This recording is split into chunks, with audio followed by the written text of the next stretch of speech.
Lights, speed, cameras, action in 5, 4. Gather around, freaks. I was going to say the joke should have been speed to cruise control. Oh, yeah. Lights, speed to cruise control. Action. I'm leaving all this in 5, 4. Gather around, freaks. It's time once again to put on your red diaper. Get your red bandoliers. Tie your extremely long hair into a some sort of 1970s hippie braid. Get a mustache that'll just murder the women. Never shave your chest again. Gather around the internet fire. Gather around the internet radio. And ask yourself the single solitary most important question that you have to ask yourself each and every week. And that is, hey, did you see this one? I'm coming, brother. Almost there. Zardoz himself.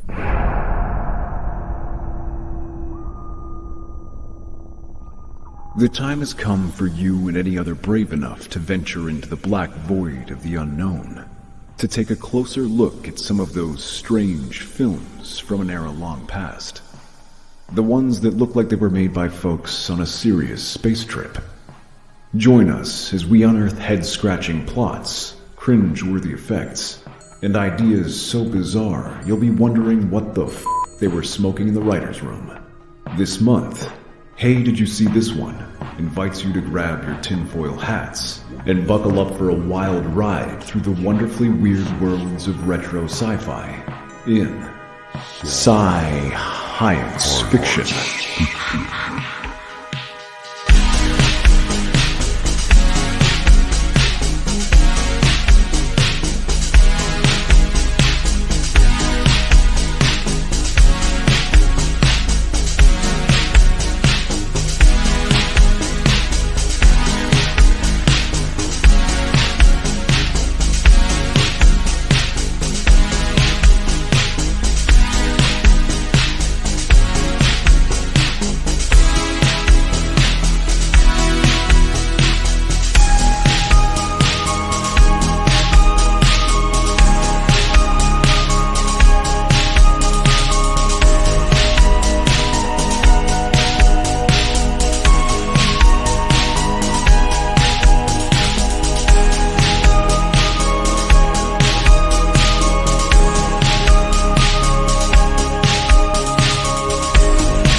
Oh, God. Oh, God. He's teabagging Tim. Oh, It's no. like right there down the barrel. My God.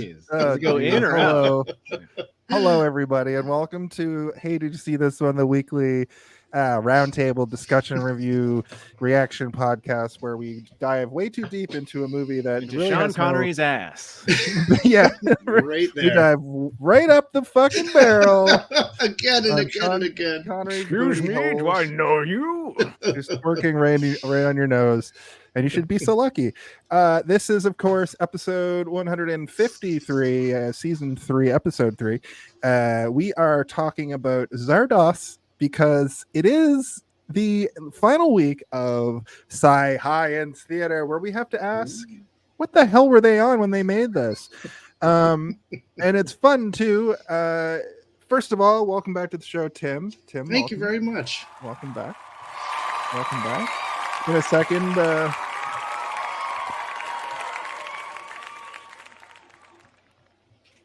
it's been a set. No, that felt longer than normal. It's been a minute since you were here. You were here for April. April for Iron Claw for your birthday month. Jesus Christ, You have your own playlist on YouTube, and you haven't been here since April. That's fucking crazy. We had a That's how lot of busy you guys people have wanting been. to be on for a while, so we had to give Tim a break. Yeah. It's true. You're probably back for an easy one, though. Yeah, well, I want to say when we were coming up with the idea for this month, it originally started as September. We wanted to do all Sean Connery, I remember but that. then Steve came up with the great idea to why don't we have Zardoz as sort of the main event, and then we make a whole month around trippy fucking weird. Yeah, because 70s. Sean Connery is kind of like a piece of shit. I mean, like he's not a great guy. Yeah. I don't know. Having a whole month dedicated to him seemed a little bit not great. Yeah, to talk about his personal life would be problematic. Yeah. And if we did 4 movies, we would have to eventually. With this movie, we can talk more about the subject matter, but yeah. But it's great because we kind of developed this whole month around this movie. Either way, it's a trippy adventure through space and time, sort of. And this episode is going out only to the people in the vortex. So only the rich, the rich vortex people get to see this. The brutals do not. The brutals do not get to see it. Yeah, you have to go back to the wheat fields, you savages. However, they may invade by the end of the episode and kill all of us. Also, I mean, when it comes down to what a brutal looks like, I think all of us qualify at this point as either brutals or like unofficial breeders or whatever. Yeah. You guys would be brutals, and I would be one of those guys on the beach running away, being like, "Please, I have a family." It'd be fun if we all turned our head and all had braided fucking ponytails. I was just gonna say I'd have to do a little braiding and growing first, as they say. That's right.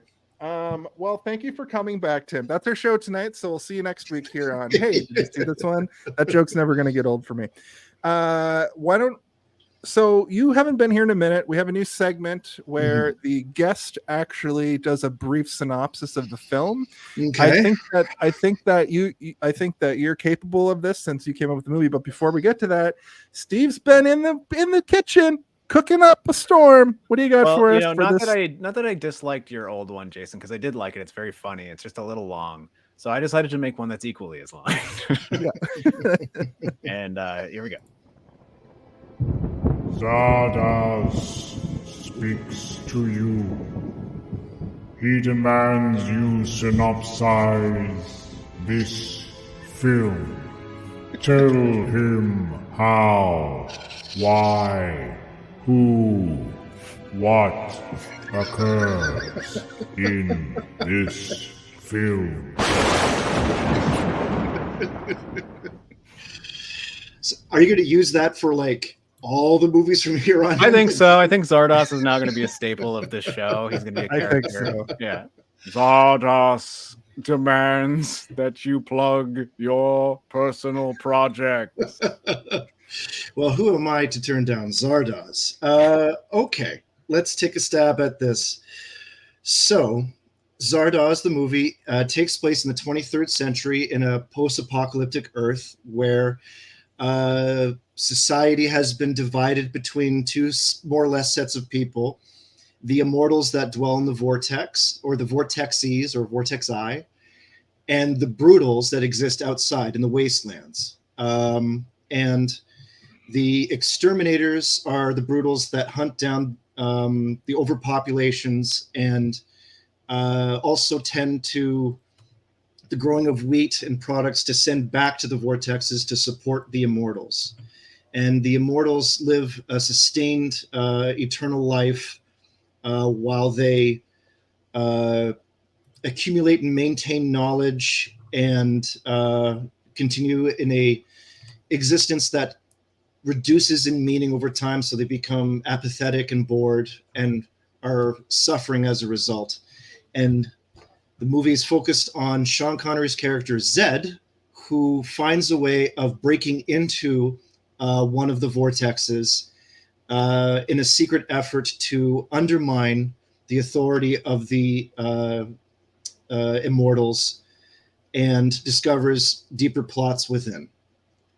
And then it kind of goes on from there. I think that's the best I could do to kind of go from there. Like, because the ending is hard to kind of explain succinctly to make sense. Even the movie had a tough time doing it.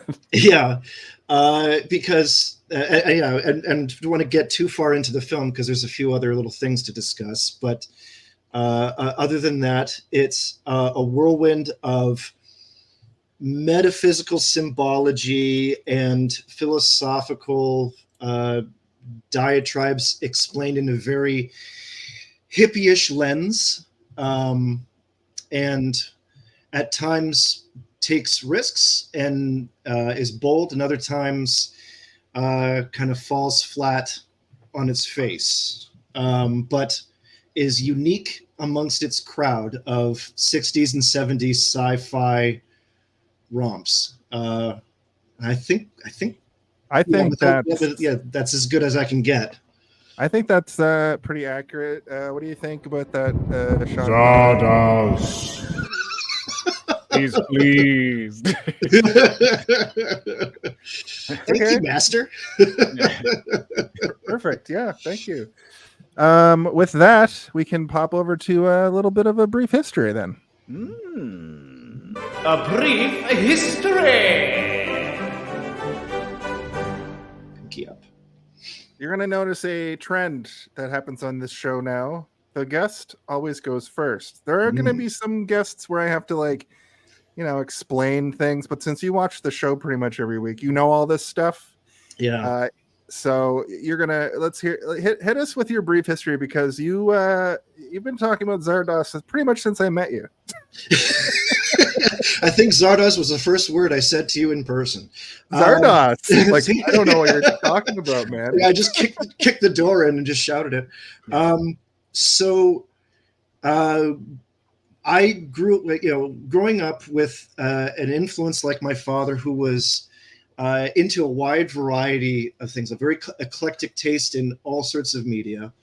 We would watch things like The Prisoner together with Patrick McGowan, which is a wild, wild show, Star Trek TOS. And even though my dad would be interested, he'd also be very sincerely honest about it. Like, this is kind of a POS and this is kind of a silly thing, but let's just watch it anyway for fun.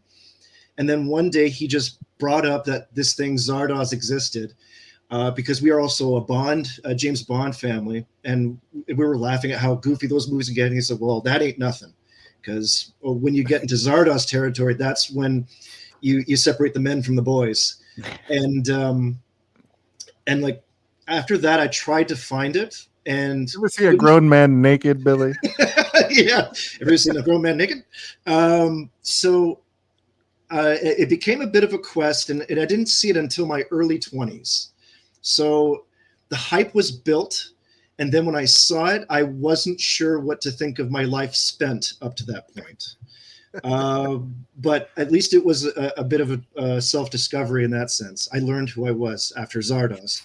And it did and did not live up to expectations. It certainly was wild, but I was hoping for more. Especially when you see things like the poster that you shared earlier today on social media of Beyond 2001 and Beyond all these other great sci-fi hallmarks, and it's like it's not anywhere beyond any of those. Yeah, exactly. And ambitious ideas, but in execution, it's a whole different. It's a horse of a different color. Another fun Wizard of Oz reference. Anyway, you're a cultured individual. Ducky, he's here. So, and then after that, it much like things like Rock and Rule or Karate Dog, it was something I had to share with others. And then eventually there was conversation about movies that you two are wanting to do in the future, and Karate Dog now. Karate Dog is something else. You brought us Rock and Rule, unfortunately, but now Karate Dog. We got to develop a whole month around your fucking Karate Dog. I hope you're ready to watch John Voight throw a tricycle at a dog. But anyway, I am. I want that right now. Actually, let's go watch that movie and come back. To hell with Zardoz. I saw that on TikTok last week. The man's lost his mind. He's very crazy. But I mentioned it to you guys, and I would like to think I was the one who planted the seed, and I owe you a very sincere apology for doing so. No, when you brought up Zardoz, I immediately was like, yes, we have to do Zardoz. We just have to figure out the right way to do Zardoz. Yes. And I think, you know what, I have actually really enjoyed this month a lot. I was kind of dreading it leading up to it. I was like, oh man, why the fuck did we decide to do this dry all these boring 19s, like these 70s, crispy, the paint's flaking off these films. Like, what are we doing? It's lead paint. We all have cancer now. Yeah. But I really enjoyed every single one of the movies we've done, and even more so the discussion about them. So, I'm, you know, we haven't even started yet, but I think we're going to have a good talk. I think it's going to be a good talk, guys. I'm sorry. Are you done with your brief history? That's my brief history ends when I brought it to your attention. Right. And that's when I was like, I've seen Zardoz, and I was shocked, and I really think it would make a good thing to talk about. But I didn't watch it again. I kind of wanted to, in preparation, but I'm glad I didn't, because I watched it today in a bit of a frenzy. But I kind of like put everything aside, and I'm like, I'm going to just focus on this, and I'm going to make sure that nothing else distracts me. And I put headphones on, and I focused, and I got through the whole thing. And it is a movie that doesn't really, it kind of demands your attention at all times, because even if you miss one mumble or one sort of spoken phrase, an entire stretch of the lore in this movie is gone, and you're going to be a little bit confused. But if you pay attention to every single thing they say, you'll get it. The world makes complete sense. But the first time I watched this, I've been aware of this movie forever, in some capacity, not knowing that I was aware of it. Yeah, you know, there's references to it everywhere. Yeah, it has iconography that has been homaged or satirized or made fun of, or, you know, completely parodied everywhere. And you know, even up until things as recent as like later seasons of Rick and Morty and stuff, that, you know, like Zardoz exists in Rick and Morty in a different capacity, but it's there. And so I also had a dog named Star Fox when I was a kid, and later my friend, potential guest of the show, his name's Stiver, he would say Zardoz. He would call my dog Zardoz. And I'm like, what the fuck is Zardoz? Zardoz. That tracks, actually.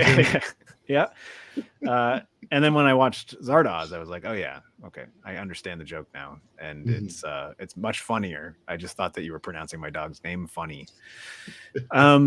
But yeah, the first time I watched this was in the pandemic, even though like I knew the red bikini that he wears. I knew the overall look of him, and I knew a lot of the other things from this movie. Watching it, I was like, oh, it's like, you know, you're connecting dots that you didn't even know existed. Like the dots weren't even there, kind of thing. And I watched it with my partner, and we were both kind of like, what the fuck is this? And we were admittedly kind of talking and shitting on it while watching it. So I did miss a lot of those little, like, tiny little bits of detail that are given out, because we're also asking, like, what the fuck is going on? Like, why is this happening? And while we're asking, why is this happening, they're revealing information that is important for you to understand why it's happening. And then, you know, I didn't watch it again, but I did have to scrub through it to find clips for the show, but I kind of like wanted to go in as fresh as I could, considering it hasn't been that long since I watched it. But, you know, admittedly, the COVID times watching movies they didn't stick in my brain. I was either drunk the whole time or like weirdly overslept or underslept, and I was just like, I didn't know what was going on. Yeah. But Zardoz was it was a fun watch the first time, but it was an interesting and I think important watch the second time. I'm like, this is the kind of movie they definitely teach in like high science fiction classes, and, you know, film film studies for that matter, for just the technical aspects too. Yeah, I'm surprised because I took film, and like they never brought up Zardoz, and I'm like, why didn't they bring this up? It seems like an important movie. Anyway, yeah, so that's my my brief history. So that, I'll take it one step further. I've never seen it, but we used to make fun of this in like high school, but I didn't know like what it was from.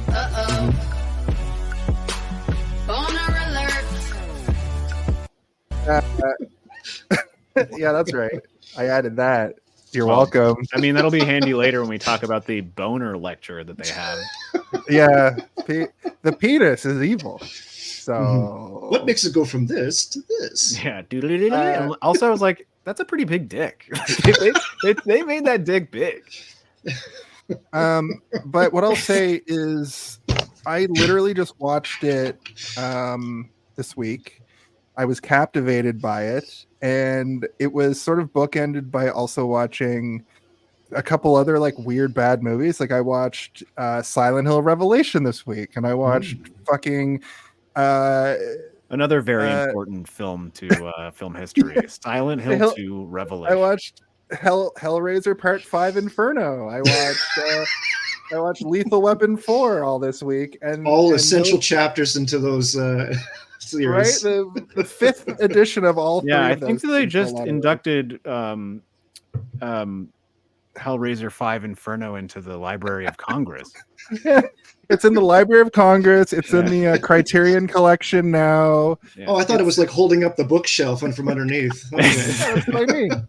They needed some door stops. Yeah, they got a stack of DVDs of Hellraiser 5 Inferno DVDs.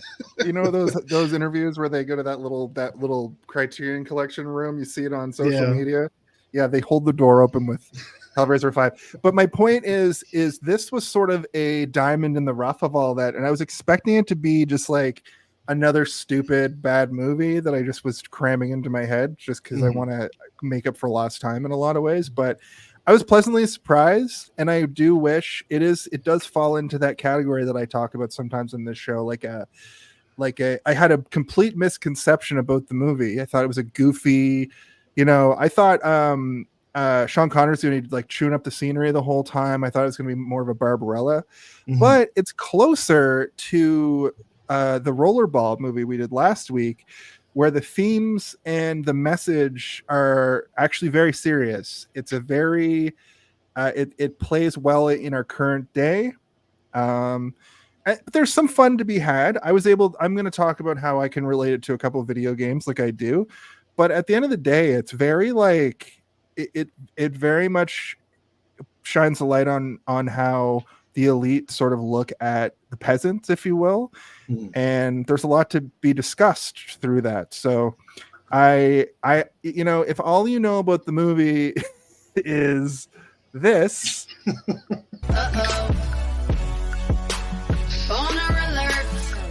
then you won't know the social commentary that's being said through all this. We're gonna find out real fast if YouTube likes that sound clip or not. It may never come back. Is that a real song, or is that like an AI generated boner alert song? No, that's it's an SNL skit with that's Rihanna singing about Shy Ronnie, played by Adam Sandler. I'm not really great at pop culture.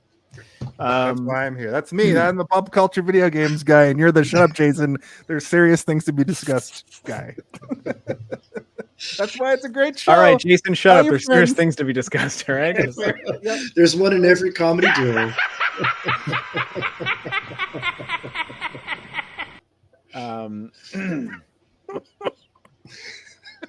Insane in the Membrane. Wasn't one of them boner alert? Didn't I make a banner that says boner alert? Yeah. Boner alert. Boner alert. Oh God. Yeah.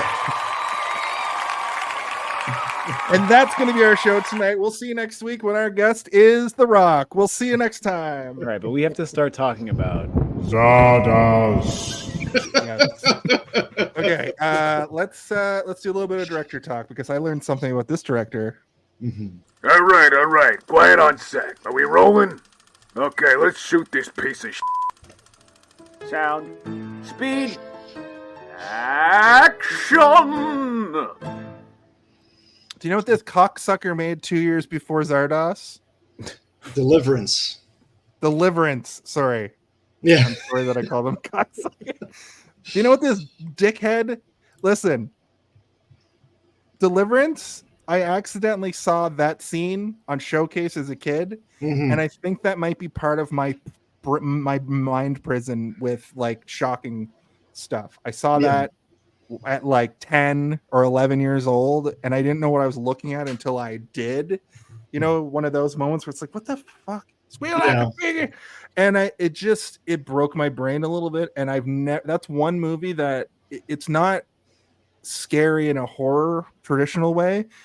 I only know that they go to like Appalachia, they take a canoe ride, they get lost, and then it turns into like a hillbilly horror thing based off of that scene. And I don't think I'll ever be able to go watch that. I don't think it's one of those things where it just you go on long enough and it's not scary. Like horror kind of gets unscary the longer away from the release of the film you get.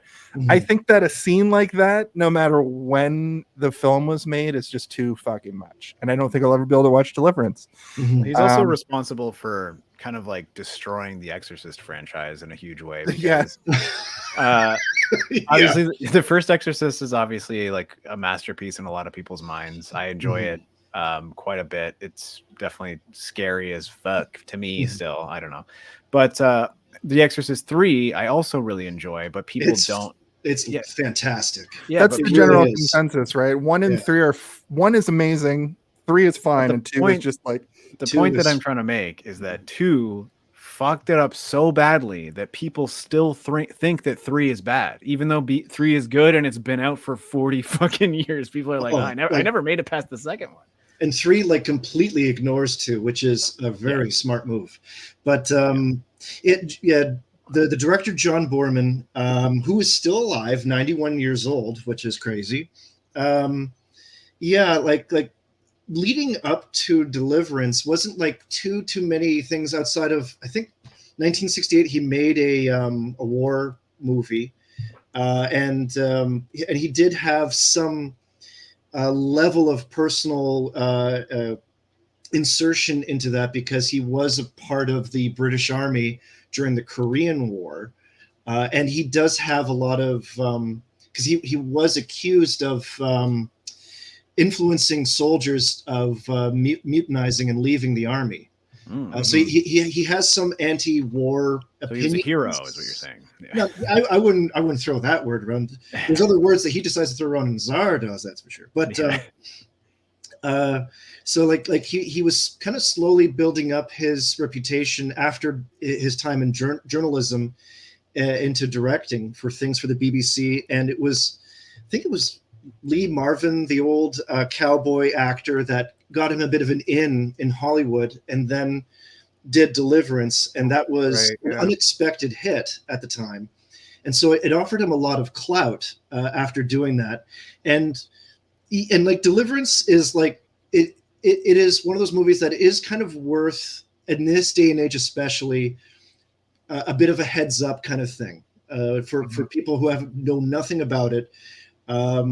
But and there's no need to get into that movie too much, but it is like a movie that is extremely unsettling, and it's meant to be unsettling. And it could be argued that it does it in a thoughtful and artful sense, but and it's a slow burn kind of movie. And there's this one scene in particular that like goes like way over the top for the design of shock value. Yeah.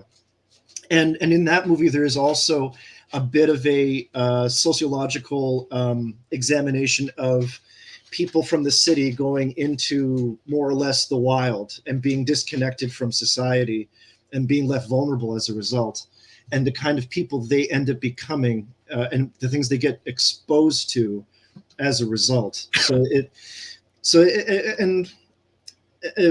So getting past that, he has all this success, and people like Burt Reynolds and Jon Voight are also getting like accolades after that movie. And so he was approached offered to do Lord of the Rings. That they were saying, let's do a Lord of the Rings movie. I read about that it was like he got that was being talked about, and then Zardoz came up and he chose Zardoz. Well, it because he wrote Zardoz, so there actually is a connection between Lord of the Rings and Zardoz of all things. Yeah. And so Tolkien actually gave his a thumbs up to Boorman being the director. He thought he was capable of visually capturing at that time Lord of the Rings. Mm-hmm. And so he did put together a rough script, and when he proposed the screenplay, everyone said this is going to be way too expensive. There's no way we're going to ever be able to capture this scale. I think they were with like United Artists or something, and they were like, "Nope, like we cannot afford to do what you want to do." You want how many matte paintings? Yeah. we don't have the gross domestic product of New Zealand yet to do Wait, this. you want us to dig to the middle of the earth? No, that's just set in Middle Earth. I will say he did make Excalibur from the 80s, which is a movie that now that I'm seeing it, I vaguely remember. Excalibur's like fantastic. a Knights of the Round Table kind of a thing, which we do another fantasy month. I'd like to. I should say that my backhanded comments about The Exorcist 2. I'm not saying he's a bad director. I'm just saying that he fucked up the Exorcist franchise. Yeah, he had his run from 68 to I'm looking at his IMDb here. Basically from 68 to Zardoz in 74. And then beyond, and then after The Exorcist, he puts up consistent sevens. Like he puts, you know what I mean? He puts up consistent, well-received movies. This is a little lower, and he's got a couple, lower than that, around this 5.5 to 6 area, but all sevens. Like that means it's a watchable movie. I would put this movie at around a 7. Spoilers, I gave it a 3.5 out of 5. It's a highly watchable movie that deals with some social stuff, and coming off Deliverance, it's like he wanted to make a point there and he wanted to make another point here. Well, yeah, so after Lord of the Rings was rejected, he got into his mindset of a completely fictional story, and he did want to do an Arthurian type quest, and so that's where Zardoz began, was with these little ideas. And Sean Connery was optioned to play Gandalf originally, and he turned it down because he thought it didn't make any sense to him. He didn't understand the script, but he did. Zardoz. Well, there is an explanation as to why he ended up in Zardoz. Wait, hold on. I actually have our first theory of the night. What? I don't understand why what's so powerful about these rings of power? No, my first theory of the night is that he read the script and he saw how many times he gets to fondle women, and he was like, I'm in 100%. You can look at this scene here. I literally throw her across the barn. Just whip her across the barn. That's a wild part of the movie. There's like a part where he just walks over and grabs a girl by the boob, and I'm like, Dad, what are you doing? He's brutal. That's what he does. Okay. Yeah, there is some context to it, but the fact that it's Sean Connery makes it suspect at the same time. There's literally 10 sequences where they look into his mind and watch him raping people. It's pretty crazy. Yeah. But so Sean Connery, though, at the time when it was time to start making Zardoz, he was leaving James Bond. The Broccoli Productions were kind of trying to find a new direction, and he was trying to reestablish his career and avoid typecasting, and nobody would hire him. And so it was kind of under duress that he accepted this role, and it was originally Burt Reynolds who was going to play Zed. They gave him the Burt Reynolds, the same guy. Well, because Burt Reynolds was falling ill at the time, and so they instead went with Sean Connery, who was available and desperate, and so desperate to wear that outfit. He's like, and you're telling me I get to wear thigh-high boots? Boots. Bring them on. Boner alert. Sorry. I'm so sorry that this is happening. The reality is his ass is really literally in front of me every time you do that. That's funny too that you say that, because as he walks away from you in the movie, a lot of the time his it's hiked up a little bit. It's blasting cheek a little bit. Anyway, hate to see you go. Love to watch you walk away. Right up my fucking ass. So yeah, and then Boorman after this movie went on to do things like Excalibur, but nobody watch Exorcist 2. It's a waste of time. It's not even interesting. But the thing that is consistent with Boorman in a lot of his movies is, one, his technical ability, that he is actually a very good technical director, that his the texture and color timing and the focusing, like it's actually always, that's a part of what makes Zardoz interesting, is that for how simple it is, it's actually quite captivating in its look. Yeah. Like for someone that's using dry cleaner laundry bags to depict the future, like it actually looks cool. It is weird, like, because there are moments where you're like, ugh, but then there's other moments where you're like, oh, this is really, really interesting looking, and you can tell like there's some artistry going on that goes beyond just like slap that there, slap that here. And some of the stuff I think is just dated, whereas at the time it probably would have looked really impressive and cool. Yeah, it's kind of like the Barbarella thing. I used the big like balloon. Barbarella is a masterpiece, and everything looks sick. Okay, fair enough. You're right.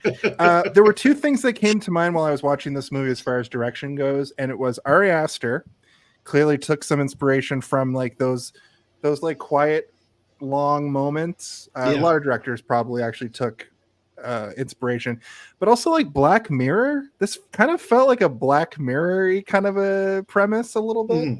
Oh yeah. Especially inside the vortex, with the rich people in a world that just looks like Britain, just looks like the UK, but with some oddly sci-fi adjacent clothing. You know, I was going through sort of the Rolodex of like all the things that this reminds me of, and you know, those are good examples. I was thinking more like Children of Men sort of thing, like, and even like it has like a Clockwork Orange vibe to it. And then I was looking into it a little bit. I'm like, oh, apparently technical advisor on this movie, Stanley Kubrick, just showed up to be like, yeah, all right, let's fix this for you. Yeah. That's how Stanley Kubrick. That's how he talks. It's so weird. He's like, okay, what do you want? What do you need? I was expecting more of this piece of shit. No, he's like, oh. You've ever heard an interview with him? He sounds like he's, you know, old time radio.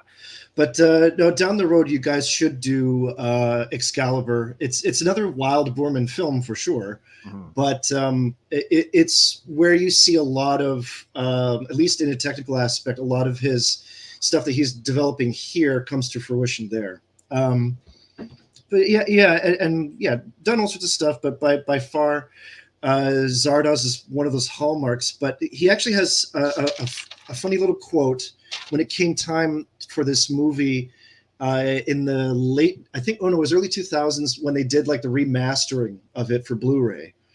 And he asked them like, why? he's what do you mean? Not that he doesn't like his own movie, but you know, he kind of sees it for what it is. He's not kidding himself. And so that he was quoted to say, the movie went from failure to classic without having to pass through success, which still hasn't made like barely made its money back even up to today. It's like, oh yeah, still is like almost just got out of the red recently kind of thing. Yeah. Free copies with your lemonade outside. Yeah. Which, you know, it's kind of depressing because it is an interesting concept, and like to be working on Lord of the Rings and have that on the horizon, and then that kind of gets taken away from you, and your response is like, okay, well, I still have the juices flowing in terms of creating an original fantasy world. Yeah. Let me do this. And like he had written a treatment, I think that only took place like a little bit in the future, and he couldn't really get it to where he wanted to. So he pushed it into like, let's just go as far into the future as we need to make it so that the Earth is unrecognizable, and there's almost like no framework for us to even realize where this could be, or like what like race these people are, or like what part of the world they're in. We'll just have little bits and pieces of artwork, and these people will be the curators of the old world, but they're, you know, there to ensure the safety of the future while, like relenting their present or whatever. Like there's just like all these crazy heady concepts going on, all while being like, oh yeah, it's also inspired by Wizard of the Oz. Wizard of Oz. Okay. Interestingly, I when this movie ended, I watched it on Disney Plus, and do you know what movie was suggested to me directly after it, which I kept thinking about a lot while watching? Planet of the Apes Battle for Earth. I think it's like the second or third one. Battle for Earth. Of the classic Battle of the Apes. Of the classic ones, yeah. Oh, and gosh. I was like, that's what those scenes on the beach where it's just the brutals chasing the peasants reminded me of. There's like seeing old clips of Planet of the Apes. You'll probably won't see us do a Planet of the Apes movie on this channel unless, maybe one day if we ever get a budget and we do that, we're gonna go to a beach, we're gonna rent a horse, and you're gonna chase me down. I'll be wearing a Zardoz bathing suit, and you can throw a net on me, and then that'll be the intro video. And I'll have Planet of the Apes like 70s ape makeup on. Yeah, like the old flappy mouth on, like the weird fully anthropomorphic, just a person with like vaguely racist paint on their face. Yeah, okay. Well, that's John Boorman in a nutshell. How did I get into this show? I mean, there's lots of other like interesting stuff around the making of this movie, that because it was all shot in Ireland, and it took place obviously during like heavy sort of IRA movements and things. So like the movie was almost like halted from being made because they were trying to import all these rifles and stuff as props, and and like it was completely shut down from any kind of importation of firearms completely because of the terrorist organization that was like thriving at that time. So the movie just like almost didn't get made. And they're like, they're not real guns though. It's like, it doesn't matter. It doesn't matter if they're real or not. I'm just imagining the IRA using the Zardoz head to fly around and barf guns on them. No, they like rob a Zardoz truck. They're looking for the rifles, but all they have are the helmets and the bathing suits. They're like, fuck. And loaves of green bread. Yeah, we robbed the wrong truck. All right, well, try them on. What? And bandoliers of just blanks. What are you drinking there, Tim? I'm curious about your juice of the night. It is Dollarama brand mixed drink. Hell yeah. Yeah. Grape flavor, it looks like. It is heavily grape flavor. I better not spill it on anything, otherwise it'll be purple forever. Purple forever. If you guys have any more fun facts about the direction of this film, or do you want to start that stuff fucking talking about it? It'll come up as we talk about this movie for sure. Zardoz. We have to talk about it. All right, Okay. The body. The body. Ho, ho, ho, ho! Everybody back up, because here comes the body of the episode. The body of the Sean Connery. I would like to immediately just say something. There is a situation that has come up almost every single week this month where this sort of thing kind of happens. That's when they said the name of the movie in the movie. So Zardoz is said 25 seconds into this film. I thought you were going to say 2,500 times in the movie. And also 2,500 times in the movie. But somehow we picked 4 movies this month where the thing that they're talking about through the whole film, whether it be the name of the character in the first 2, the sport they're playing in rollerball, and the overarching god that's fucking ruling the place. For some reason, it just fell that way. Where Listen, if we watched a movie called Zardoz and they didn't say Zardoz in it, I would be a little disappointed. You're absolutely right. Yeah. But we've never had 4 in a row where they say the name of the movie and in the first minute in a row. It speaks of the genre in a way too, because like at that time, because rollerball was what, late 70s, early 80s, or early 80s? No, it's 1 year after this. I was 75 and this is 74. So when you look at the movies you've done this month, like at that time, marketing for these kinds of things to get people's attention, it was like monosyllabic and something unique, and it had to be from the movie so that you can always show the picture right next to the word all the time, so that the marketing was as streamlined as possible. And you can just imagine, like, especially for something like Barbarella or Flash Gordon or whatever, like just a cigar chewing, greasy, sloppy producer, just you got to put it everywhere and you got to make it big and bold and simple. You know, we got to get the idiots. I want to see Barbarella on McDonald's cups. I want to see Barbarella on windshield wipers. Yeah. When Zardoz, Flash Gordon, please. when Flash Gordon isn't on the screen, I want people to be asking, "Where's Flash Gordon?" Exactly. I also want them when they leave the theater to be saying, "Where's Flash Gordon?" I want people to go? believe that he's real.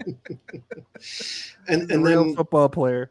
Yeah, and then like you get chumps like me who hear the word Zardoz and get excited, like, what is Zardoz? I got to find out. And then when you find out, you're both excited and disappointed at the same time. I think you find out it's the first spoken word in the movie is Zardoz.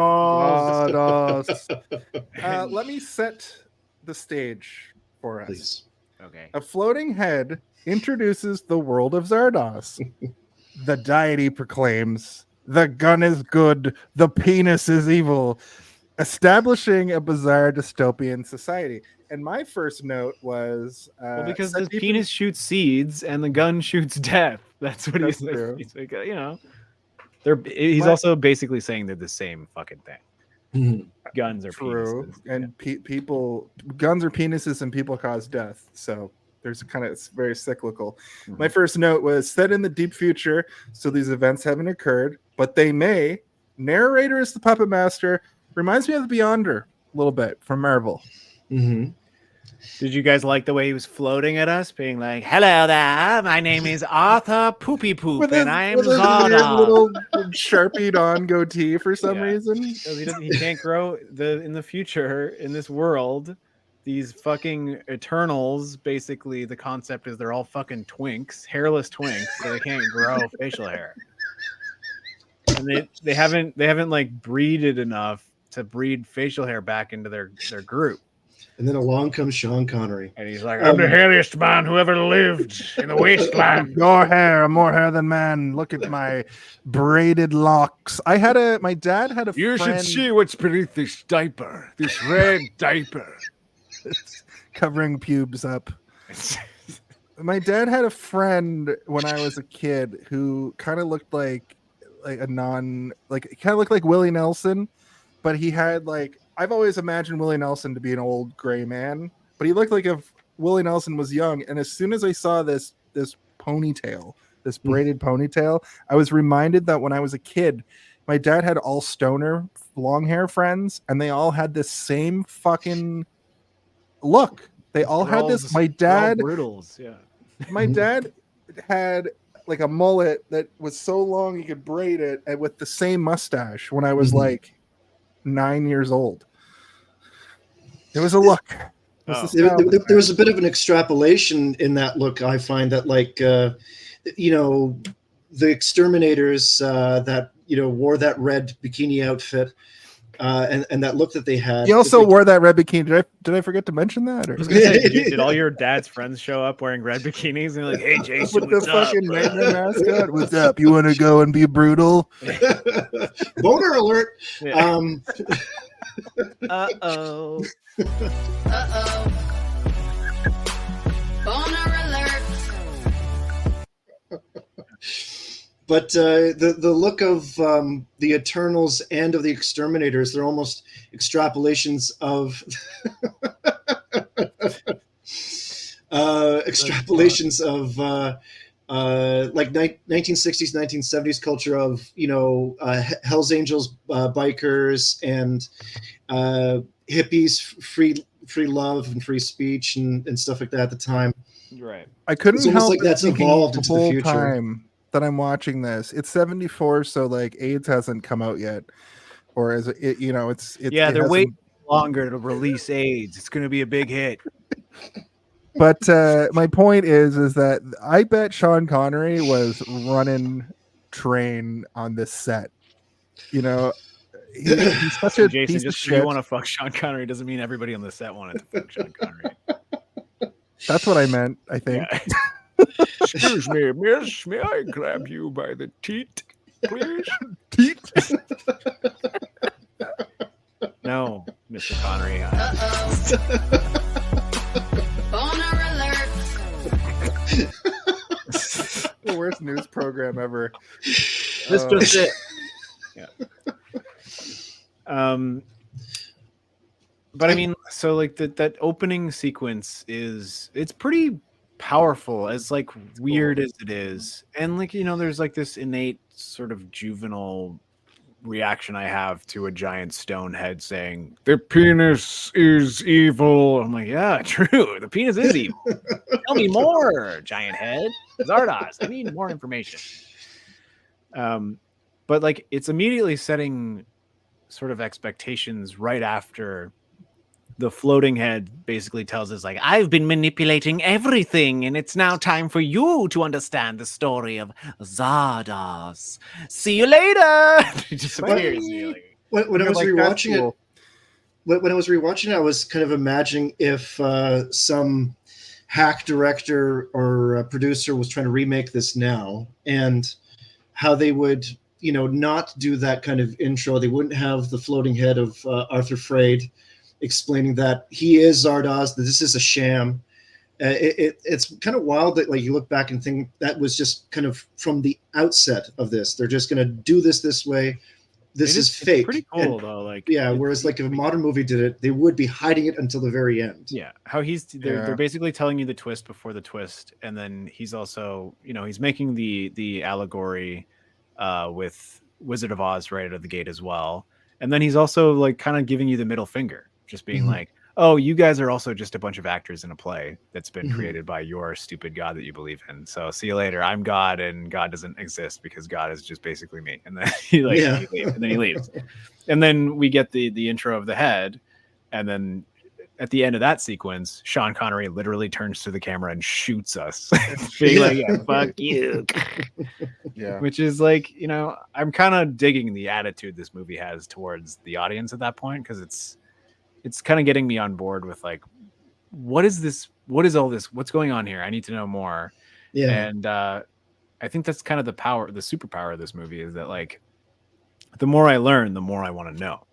Whereas like, I'm not ever kind of left being like, okay, I get it. Let's wrap it up here, folks. I understand what's going on. I always kind of want a little bit more of like, well, give me more of this world. Explain this to me. I hope you guys didn't cheat for the MPAA rating game, because this movie does a unique thing that happened in cinema from time to time back in these days, where they showed the whole credits at the start. And I'm going 3 minutes left in this movie, and I'm like, there's so much story to be told. We'll get to that obviously in an hour and a half or whatever when we get there. How you refer to it as a cheat, but that's just how it used to be. Like, that's how they did it. Yeah, it was always the beginning. Yeah. No. I meant, hope you guys didn't cheat. Oh, for the game, you guys didn't see the MPAA plastered on screen. I do not. That information doesn't go in my brain when I'm watching a movie. Okay. I don't care about that. And I take the game far too seriously to cheat. So. Yeah. Fair enough. I love Tim that. actually poked both himself in the eyes with both his thumbs as it came up. He's like, oh, no! The next that's why we had to start the show late. He was icing his eye matter. The next note that I wrote, though, was this movie is immediately weird. The credits are just the head floating around, and my man James Bond is hiding in some dirt with a gun. So fucking bizarre. It isn't lasers in the extreme future, which is the first thing that I went like, so this future is like we don't learn till much later. It's like a dystopian apocalypse kind of vibe, but I'm still in the headspace that like, this man is wearing a futuristic red diaper. Obviously this is the extreme future, so it's going to be like it's going to be a space odyssey. I'm still there. Like, that's where my head's at, and I'm like, he's shooting gunpowder at people and bullets. Yeah. What a crazy thing to see in like it's the 23rd century or whatever. Yeah. I think that the smart decision is to do that, because it makes it feel more primitive, that they're shooting out shotguns and shotgun shells and guns that we're familiar with now 200 years in the future. is like, or more than that, like almost 2,500 years, or what? Sorry, 250 years. Yeah. And it's almost like the equivalent, you would think, in a futuristic time they would have lasers, like you're saying, Jason, and like, the Eternals have little rings that give them powers to make your brain shut off. They can turn you blind for a second. Like that's where the technology goes, right?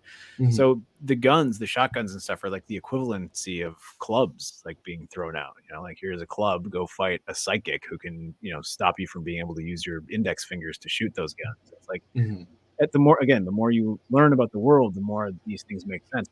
But there is something very primitive feeling about a pile of guns being thrown into a big mud pit and a bunch of mostly naked men in weird stone masks clamoring over each other to get these guns. And it's literally like an idiocracy future where we've picked things from a time when the movie was made, stuck to that, and that's what the extreme future is going to be like. We're sticking to the most primitive ideals of the era when the media was created. So guns, obvious problem in the 70s. War. There was a war 20 years ago, and like Tim war was is saying, on the horizon the again. Creator of this universe is like, he has a very sort of personal connection to war and being anti-war, right? So this kind of thing is, to people who are affected by guns and suffer from, I don't want to get too hard into mental illness that is associated around it, but like that would be a pretty intense image to just see like a big monstrous head barfing up guns to be like, take these guns and shoot off the penises of your enemies. Like, oh god, okay, all right. And this is like written and performed by people that were either children of or people that did live through things like World War II, where they kind of felt like the world was about to end with all this war and madness. And so the taking those very simple images, like later on in the movie with the burnt library and all that, like that was probably just something left over from World War II. Imagine my surprise when I'm going in expecting a space odyssey after, Flash Gordon and Barbarella, and then I'm immediately faced with like these harsh realities.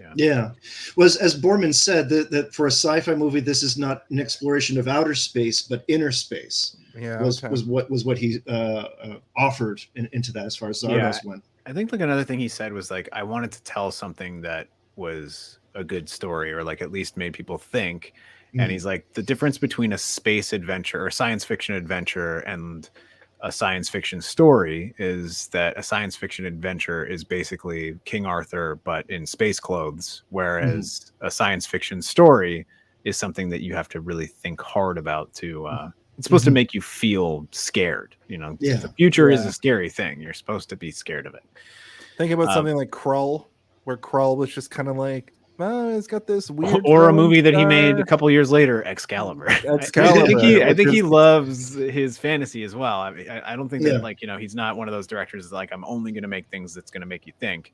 I think he's like, but it is important. If he had made Lord of the Rings, there would have been social commentary in it, though. You know what I mean? And Sean Connery would have been in it. And the original Gandalf. I need money, please. Somebody help me. I'm homeless and I'm wearing only a red diaper. It turns out they keep calling me James Bond and they won't put me in movies. Gandalf, what are you wearing? You shall not pass. Keep it secret. Keep it safe. My penis mightier. The penis mightier. One ring to rule them all. One ring to bind them. Okay. I don't want to keep doing that.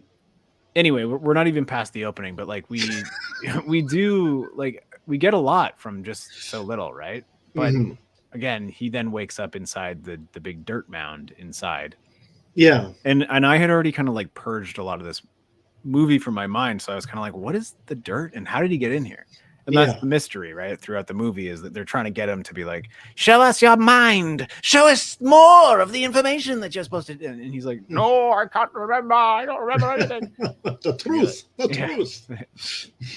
And so he's inside the head, and there's like people in sort of like freezer bags, and this is something that I'm still a little bit like, okay, are they other people, like other Eternals that are being regrown? Is that what's going on here? Because later on in the movie, it's revealed.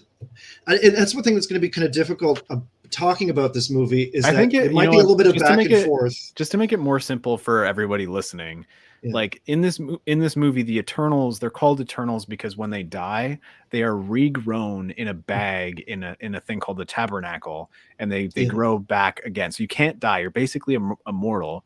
But if you break the law in the world, you are then aged. So you will and eventually then get not to the point- allowed to die. Yeah, and then you're just an old crazy Become a person. who's like, senile. I found gold in those hills, and you're just like running around as a crazy old person forever. Yeah. Yeah, it does a weird thing. We'll get to it, but it does this weird Wizard of Oz thing where kind of it's more like Return to Oz, where there's these groups of people who have gone crazy because of the acts of the people in power.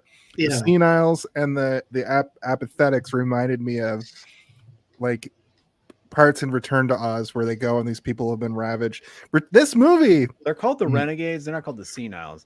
They're called the renegades because they are the ones that break the law. That's so Yeah. like And when you then break the law, judged. Yeah. your punishment is that Okay. you age a certain amount of time. So they'll be he like, refers to them as seniles, so I wrote them down as the seniles. But my Mhm. point is it really felt like this post-apocalyptic world where maybe it wasn't just the Earth that we know, because it's 150, 200 years in the future from where we are now. 300 years in the future, 2290 something, I think. So it could have been a situation where we had all this technology and all this stuff happen in this universe, much like a Wizard of Oz situation where 200 it's like years is a mystical long and fun. time. Like, 200 years is think about what life was like 200 years ago. Yeah. Basically the Wild West, but yeah, it was basically like Zardoz. Yeah. or it's basically like Zardoz. Yeah. But this reminded me of the Extreme Future in the Time Machine, where or Idiocracy once again, like where you go so far into the future that it just becomes cavemen again, but in their own weird way with some relics of the past sprinkled Yeah. in. Yeah. But yeah, I just wanted to bring up one little thing that annoyed me about him sneaking around the head for the first time. It does the thing that I didn't like from Escape from New York, where it's just Snake on a big matte painting, kind of just sneaking around. And this movie has this weird time filler thing that it does a couple times where it's just like, okay, move to the next thing. That long scene at the end where it's just showing stuff. Yeah. I don't And know. there's So I don't know if I agree with That's you. a lot to talk about. Yeah. Like, No, that's well, fair, well, and it's like yeah. it's artistic, and it's it's supposed to be him like confused I don't think about that where I he would have is. fully. I don't think that I fully would have gotten the scope of what this thing is had they Okay. not done that. Like Okay, that's because fair. I would have been like, oh, it's one room inside the mouth.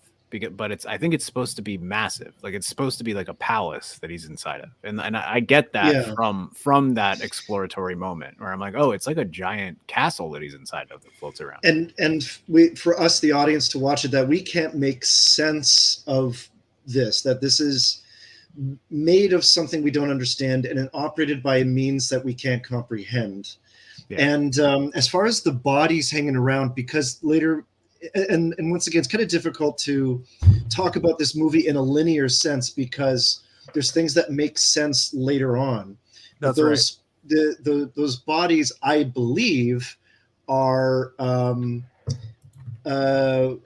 other brutals that Arthur Freyd, who is the personality of Zardoz, is breeding because he bred Zed. That he's breeding the exterminators for a purpose, and they're trying to understand as to why. I Arthur's see. been doing what Okay, he's so he's doing. like sealing. He's like keeping them fresh for later. He's like, He's got his these are good Ziplocs ones. of yeah. That makes complete sense. And I was like, what's going on? Why are they here? What is going on here? And they don't really go back to it, but that makes, because he is basically like a scientist in quote. He's more like a eugenicist, I guess. Yeah. Especially from a 1974 viewpoint, he would be a breeding via eugenics. Yeah. Which, like especially for people at that time, anyway, it was a thing for them. Anyway, so that and Zed kind of meandering around through that, like there's he doesn't understand what exactly he's doing, but it's almost for the benefit of us that we have to kind of experience that as well. That We Okay. can't make sense of this just yet. Yeah. And if we did, if there was a scene where he's like, I'm going to get in that head and I'm going to find out the truth, we'd be like, oh, okay.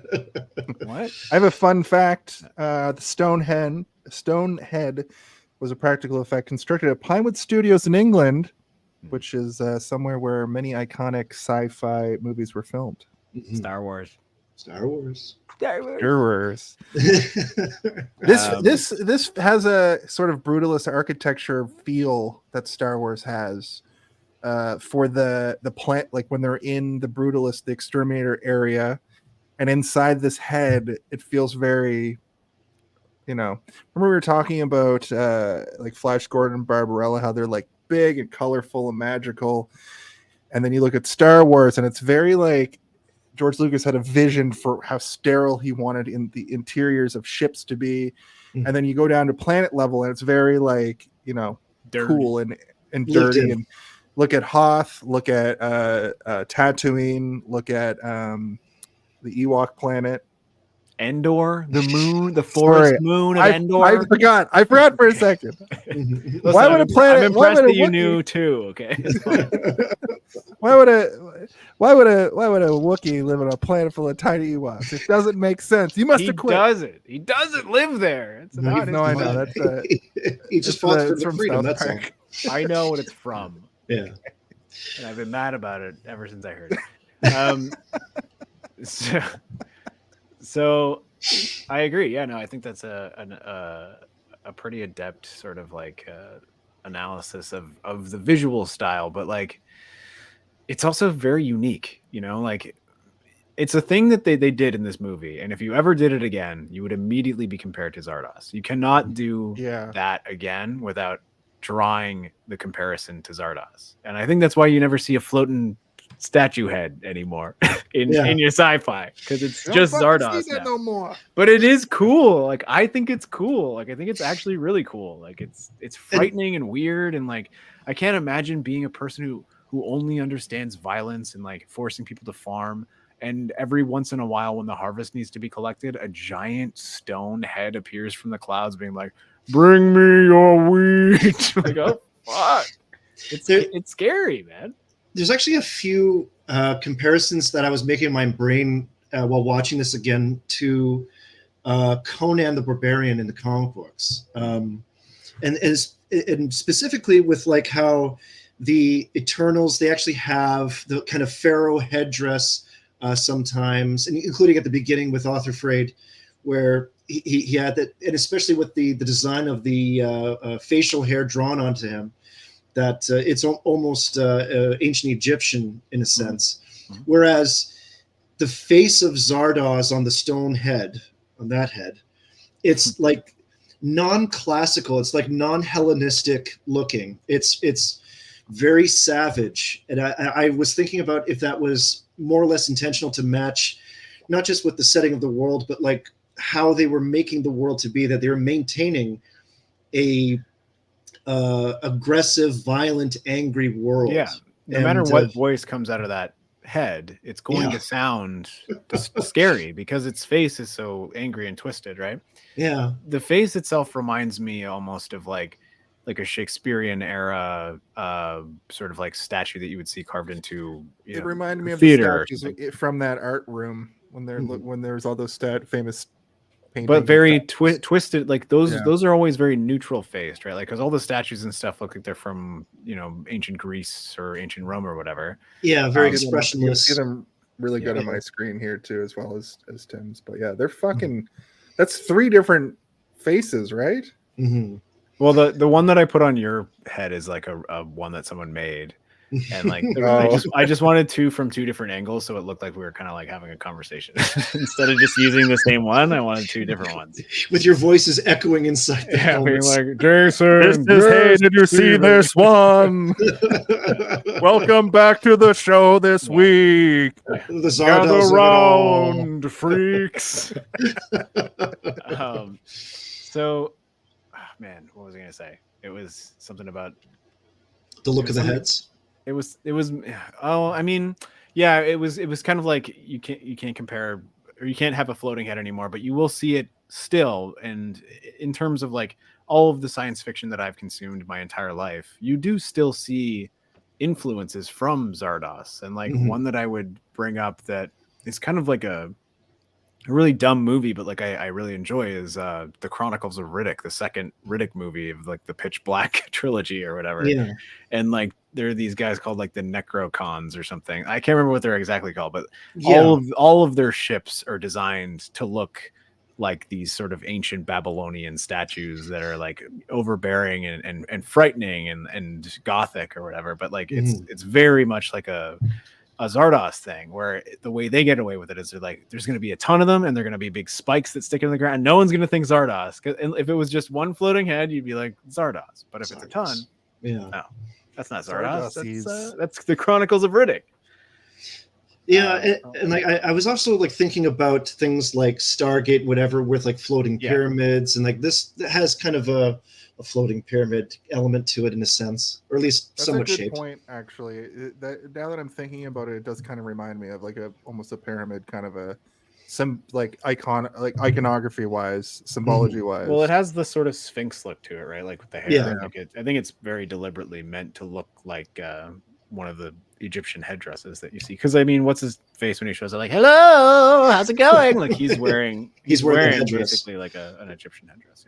Yeah, as are some of the Eternals, and after Sean Connery finally sneaks into the vortex through the head by riding the head. Well, maybe I'm jumping ahead a little bit, because while he's in there and he gets out of the pile of grain and explores the head, he notices there's somebody walking around inside the head with him, and then confronts him at the interior of the mouth of Zardoz and shoots him before realizing who it is exactly. Yeah, I call the mouth of Zardoz the penis hole. The penis hole, it likes to suck. Let me move us ahead a bit. Zed arrives in the vortex, an isolated community where humans known as the Eternals live in a utopia free from death and aging, which we don't know yet, but that's basically what we're going to learn. Zed becomes a curiosity for them, and the first thing that I met with, so I don't know what the timeline of this world is at this point, and they show those rings that have like they can do projection, which was a really cool effect. We have technology like that now. 50 years later. I mean, it's a projection. It's just and they had like glass, like fairly clean glass standing up, and that's how they were able to have that holographic look, which is how they accomplish it in a lot of other movies at that time as well. I think we should, before we go too far, like we should talk about like he said, I orchestrated all of these events, and everything you're about to see was my design, and I'm so smart and everyone's so stupid. And then he leaves. And then when you see him in the movie, he's like, oh God, you shot me right in the arm. How could you shoot me? And then he flies. Yes. I forget what he says exactly, but like, kind of calls him a fool that was about to tell you everything, or I would have told you everything. And then almost throws himself out. The way, because he floats off like the fucking Wicked Witch of the West, like he's floating in the air for a bit. I'm like, is Zardoz falling? Like, is the head falling? What's going on here? But beyond that, I'm like, okay, but you also have to, everything that happens in the movie, you have to think back to him saying like, I orchestrated everything, or else you're not gonna like fully kind of grasp what's going on, because this guy is, everything that's happening in this movie is a grand design of one person's, I guess hundreds of years of planning, right, is coming to fruition. And watching it in that light makes the movie a little bit more interesting, because it's almost like you're watching like a Knives Out murder or something. You're like, okay, so what's happening here? Okay, so I need to know how this plays into that and how these things are going to affect other things. So that's like Knives Out, the two Knives Out movies. Watching them a second time is a much different experience. I imagine you guys, I only watched it once, so most of my notes have questions. But the difference thing between this and a Knives Out is that he literally tells you at the beginning, like, I'm the one who did it. So try and watch and figure it out. But similarly, watching this a second time, connects these dots. Like I'm going through what you guys probably experienced watching it at second. Well, or the first third time you watch this movie, you're like, what the fuck? There's like 30 seconds of like soapy tits being rubbed. And I'm No, like, I why is this understood what was happening? happening there. They were trying to give him a boner. I know, Yeah. I know, but like that, the fact that they're showing that to the audience as well is like, fucking cut to someone's face, please. And I was like, this is interesting. What a great movie. oh, that's why you bumped it up to a 3.5. You're like, hey, it was a 3. It was a 2.8 until I got to that. Boner. But Venus is evil. actually, they do a lot of quick world building when Zed first arrives in the vortex, and like, because like we're not sure what to expect of this, because so far we're seeing very familiar visuals that like this just looks like you know, a country home, and there's nothing fantastic quite yet until he gets the ring. But on the wall you see like the evolution of leading up to or humans leading up to the Eternals, or the Immortals, pardon me. And it is funny that like when you see that the Homo sapien still looks like a goofy like they're still like they're still like they're pretty much like a primitive looking creature. Yeah. And then he finds out that he happens to be in the home of Arthur Frayne, the guy who is piloting the Zardoz head. Yeah. And takes his ring, and realizes that this ring is connected to this world. Yeah. There's the world of the vortex. It gives him information. It like literally just starts info dumping on him, which is cool. But like even before he finds the ring, the whole room is an info dump. Yeah. Especially when you're like, okay, so this is Arthur's room, which you find a little bit after that. But on the wall, I think it says something like, from this room from the past, I dream of the future, or I look to the future, or like I build the future, something like that. Yeah, and from the intro you guys cut, that's where you get Sean Connery holding the ring towards his head, and you see the projected eye on his head, which is like, you know, a big foreshadow of, in a sense, of things to come, of, you know, especially told through 1970s hippie terms of opening your third eye and opening your mind to new realities. And they put like a crystal in your head like, as a third eye later to give you your psychic powers or whatever. But then he also like, this is where the smart shit comes in, where it's like he goes through the little the tinsel streamers, the Christmas streamers, and then there's a big purple curtain with a Z on it, and Zed is like, Zed, that's my name. My name's Zed. And he opens it, and it's Zardoz on the other side. He's like, oh shit. Literally the scene from Oz where they meet Oz, and it's like, pay no attention to the man behind the curtain. But he's like thought so much about the fact that he's created this guy in order to have him infiltrate into the society that he's like, it logically the Zardoz head will land nearest to my house, so he should logically go to my house, and he'll probably explore it. So I'm gonna set up a fake Zardoz shrine in my house to like make him immediately be like, Zardoz is real. This is Zardoz's house. Holy shit! I mean, Zardoz is home. Take a picture of me quick. But then, given the ring, he's exploring the world around him, and the part that's I find kind of interesting was when he's kind of, you know, using the ring to zap on things. Watch this, watch that, and then when he gets to the flowers, he's from the outside world, and like, yeah, it's a wasteland, but he must have seen a flower before and has some idea of more or less its role in the natural setting. But he's never seen like this abundance devices. Yes, balloon devices that like a decorative flower doesn't make sense to him. Yeah, the idea seen one growing in the, but he's like, why would you grow all these useless plants? You can't even eat them. And it's like, for decoration. He's like, yeah, does it grow guns? Does it grow penises? Is this some sort of bullet plant? Can I get ammunition from these fucking flowers? But it's merely there for decorative, which would be something that punches the flower out, has sex with it. Yeah, throws a net on it. But I'm counting on these flowers. But this idea of a leisurely world is foreign to him. And so there's this like sense of exploring, and we're kind of given these little hints along the way that this place is something that he is extremely unaccustomed to, and it would make no sense to him in his point of view of the world. That's an excellent point, because at this point in the movie, I'm still like, oh, did he time travel? But it's, you know what I mean? I didn't put together that he just like went into like, you know, there's this video game called Chrono Trigger. Okay. Oh yeah. You might have heard of it. And you go to this point, it's a time travel thing. And you go to this point where the Chrono Trigger movie was almost made, and Sean Connery was supposed to be in it, but he turned it down because he didn't understand the script.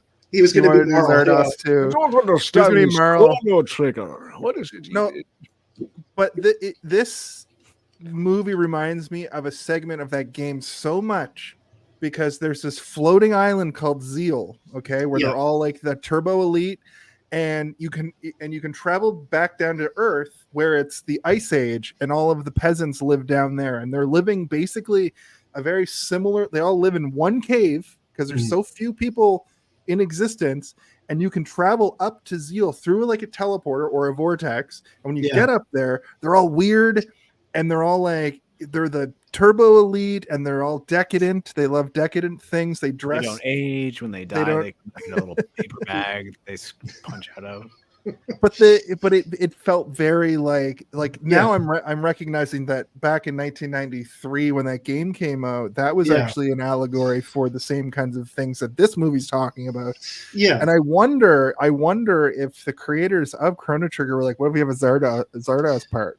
Well, and partially that's also for Chrono Trigger anyway, not to diverge too much, but that's also partially inspired by, apart from Gulliver's Travels, where there's the floating island of Laputa, where all of these supposed intellectuals live, and they do a brain tax by giving good ideas to people. In return, they give them food and everything, but there's actually a huge disconnect, and they're a corrupt society. But stuff like old literature like that most certainly influenced many things, and probably was not the first idea of that. And so you can kind of see the connective string of this into things like Zardoz, and eventually landing into other creative projects like Chrono Trigger, where that social commentary of the elite versus the underdogs. Flash Gordon had an element of that, but they weren't really able to show it that well when they were trying to show like the slums. They couldn't really. It was hard. Steve talked about this at length during that episode, where it's hard to differentiate between the slums and the rest of the city, because they only had the budget to like have that was Barbarella, but yeah. Oh, that was Barbarella. Sorry. Yes. But no, your point stands. And like, you know, it's always an interesting thing to go into, right? Is like people who have unlimited everything, right? They have no need for food. They have every piece of information that's ever been discovered through their touch sharing memory abilities. They have psychic powers. They can't die. All of it should be this perfect life, but all it's led them to is a sense of boredom and dissatisfaction, because they don't even really know what the real world is. And like that's and if you do crimes, we will age you into senility, which is that's scarier than dying, in my opinion. Well, the absence of contrary opinions, and the absence of purpose, and that starts to breed that apathy to them, and then when they start to show it, that's when they're punished. And there's like no direct real ruler of this world. Like Consuela and May are kind of like the matriarchs. It's a council of people. Yeah, they all sit around and they make decisions together. But you're right. It very much seems like there are people that have more influence over the group. They go to talk to the world's oldest man who like can't die, and he's like, I just want to die, I don't know. And he's laying there and he finally dies. Well, he's also the one that created this world, right? Like he's the one who made the tabernacle. But like you know, it also seems like people who do seem very influential and powerful, Friend, for example, the character's name is Friend. His name is Friend. You think that he has more power than he does, because as soon as he goes against them, they immediately are like, no, we're gonna do something even wilder to you. We're not just gonna age you, we're gonna like age half of your entire body and brain. give you So you're like a stroke two-face. face. Yeah. At first I was like, did they just give him a stroke? But it's like, no, he's like literally down the center of his body. Like he's like two-face, where everything is like old on one side and then young on the other. So it's like some sort of weird twisted new version of punishing where he kind of fades in and out of clarity at that point in the movie. After Zed is confronted by the Eternals eventually, I think initially, if I recall correctly, by May, where it's that great shot over the lake, which you can kind of see future stuff for stuff like Excalibur later on. But that part of the movie is actually, I think, my favorite, where you finally get a sense of certain stakes as far as Zed is concerned, where as soon as he meets the first immortal, she's able to incapacitate him immediately. Yeah. So just to push the story forward a little bit, there's two key Eternals. There's Consuela and May. Mm-hmm. They want to observe and study Zed. Consuela is suspicious. Mm-hmm. May wants she to wants learn to kill from him like immediately. She's yeah, like, kill his ass. And because I think Consuela is the one that does like the mind meld to him, and we see that the gross like sexual assault stuff. But that in retrospect, it's brutal and gross. May is the one that does that. May is the one that like goes in and but she also understands the value because she's looking at their society and realizing that they aren't evolving. They're in this like state of arrested development. They're not gaining the genetic differentials and all the things that are important for human growth, which is new perspective and new ideas. They're stuck, right? They're stuck in just having the same group of people forever. Mm-hmm. And she wants to figure out, she's veiling it being like, we could discover new types of immunizations and all sorts of things to protect us from getting sick. You know, the apathy disease that we're all scared of, like maybe that. And she, you know, she's presenting it as though it's something than what she's actually trying to do, which is she wants to breed because they can't breed anymore because these guys in this new world can't even get erections because they don't need to anymore. They're like, we haven't had to have an erection in over 500 years. Yeah, like, okay. It's like the Barbarella thing. Like almost, it's like this is the Earth. The vortex is the Earth that Barbarella left and flew away from. And they might do like a mind meld sex where they hold hands and their hair goes all dun dun dun dun. Theories. Yeah, you know what? That is an official theory. Barbarella comes back and she's like, you'll never believe what I found out there. Sex. Everyone has sex. So much dick. Yeah. They're all dead. And she's like, oh God. Oh God. But May she's trying to extend sort of the ancient world in a way, right? Because they're supposed to be the caretakers of all knowledge and art and creativity and science and all of the like philosophical stretching that humanity has done is contained within the vortex. It's trapped in the vortex, really, and she wants to create a new generation of people to be able to like have them not necessarily get back to like the brutalism, but to be able to expand them even more because they've, you know, again, they're stagnant, they're sterile, literally. I made a note here that says this is before I've seen the whole movie. You guys are going to be like, no, but I wrote a note at this point where I say, you've seen the whole movie now. Well, I'm still going to say it because it's an interesting little. Is this a story of trying to explain why you can't be so brutal? It's like Zardoz is Trump in an idiocracy future. Now we know that it isn't so cut and dry, but I think that there's a bit of Zardoz doing the wrong thing to Zardoz is Trump. That's dumb. That's incorrect overall. I think even for where I'm at in the movie for the first time viewing, it's incorrect, but they're so captivated by the brutality that they think that they can learn from it that I was so shocked by the sexual assault stuff that I didn't recognize till the movie was over that it had to show how brutal these people were and how primitive they were. Yeah, I think ultimately. Well, like you made the comparison earlier to Children of Men, where that movie does a fantastic job, like showing just how bad things are getting, and it emphasizes the potential for good, for change.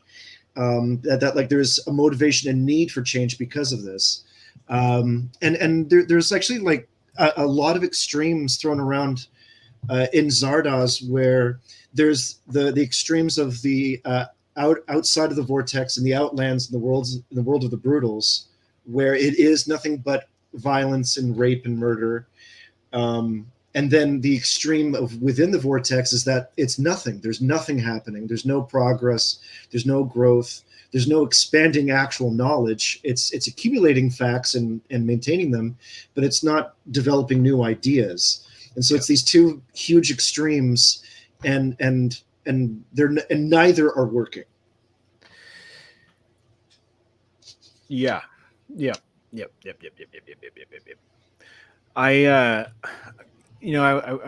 It's hard to like make a comparison to directly to today, because it's, when this was made, it was not dealing with what we're dealing with now, which is completely different.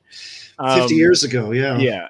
But it is, you can, in a way, make the comparison, but I don't know if it would be what Jason's saying. I don't think that like these people are not Trumpy billionaires. They're more like the ones who are building bunkers, and like, the ones who have islands and shit. Like Trump is sort of like a pretender. It would be like if the guy who is making the Zardoz fell out of the Zardoz and then somehow like went around in the muck and got all of them to follow him after that, and he'd be like, okay, so and that would be like, the wheat is important, bring me the wheat.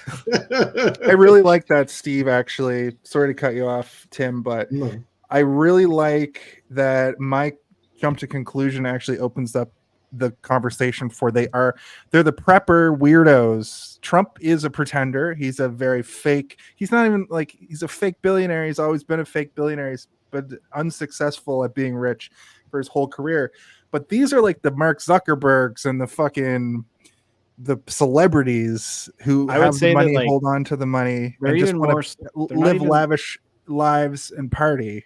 They're not even like the celebrity billionaires that we all know from the owning sports teams and creating things that we consume every day. They're the ones that are behind the scenes that you never heard of. There's countless billionaires that you've never heard their name because they're not buying Twitter, and like that's scarier. And the thing that this Zardoz guy is doing is frightening, but it's, he is trying to be, he's trying to make actual change, because but he obviously he's doing it in like the most crazy, immoral way possible, which is like forcing people who don't know any better to murder everybody except for those that he gives permission to breed with, so that he can try and create sort of this like perfect race. But he's also trying to create that race in order to destroy what he's part of. So it would be like, spoilers. By the end of the story, I talk about the French Revolution in my last couple of notes. Like it's a very revolution,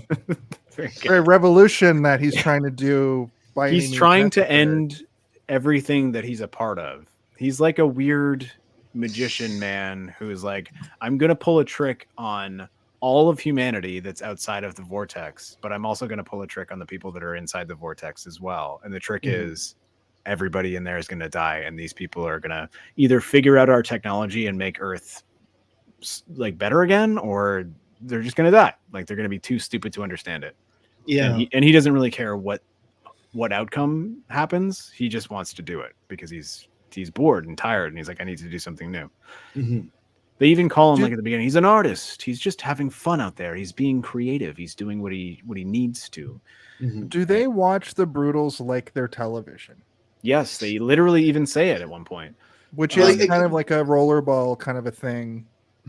They do watch what's in in Zed's mind. Pardon me, in Sean Connery's mind, you didn't want to watch, but they're watching in Zed's mind his memories, because they're so understimulated, and they're also out of touch with what's been happening in the Outlands.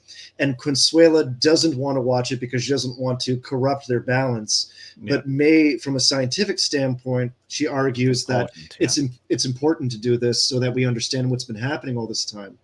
And then in the middle of the debate is a friend who is not necessarily a third point of view, well, I don't know, maybe in a way a third point of view, but a balance between the two where I would even, I don't know if I would call it a balance, but I would call it a disruptive force that is between the two of them. Like he is there just to kind of stir the pot. Yeah, if there's two sort of still waters that are next to each other, he's creating sort of a rift in between the two of them that's like making them even more aggravated against each other.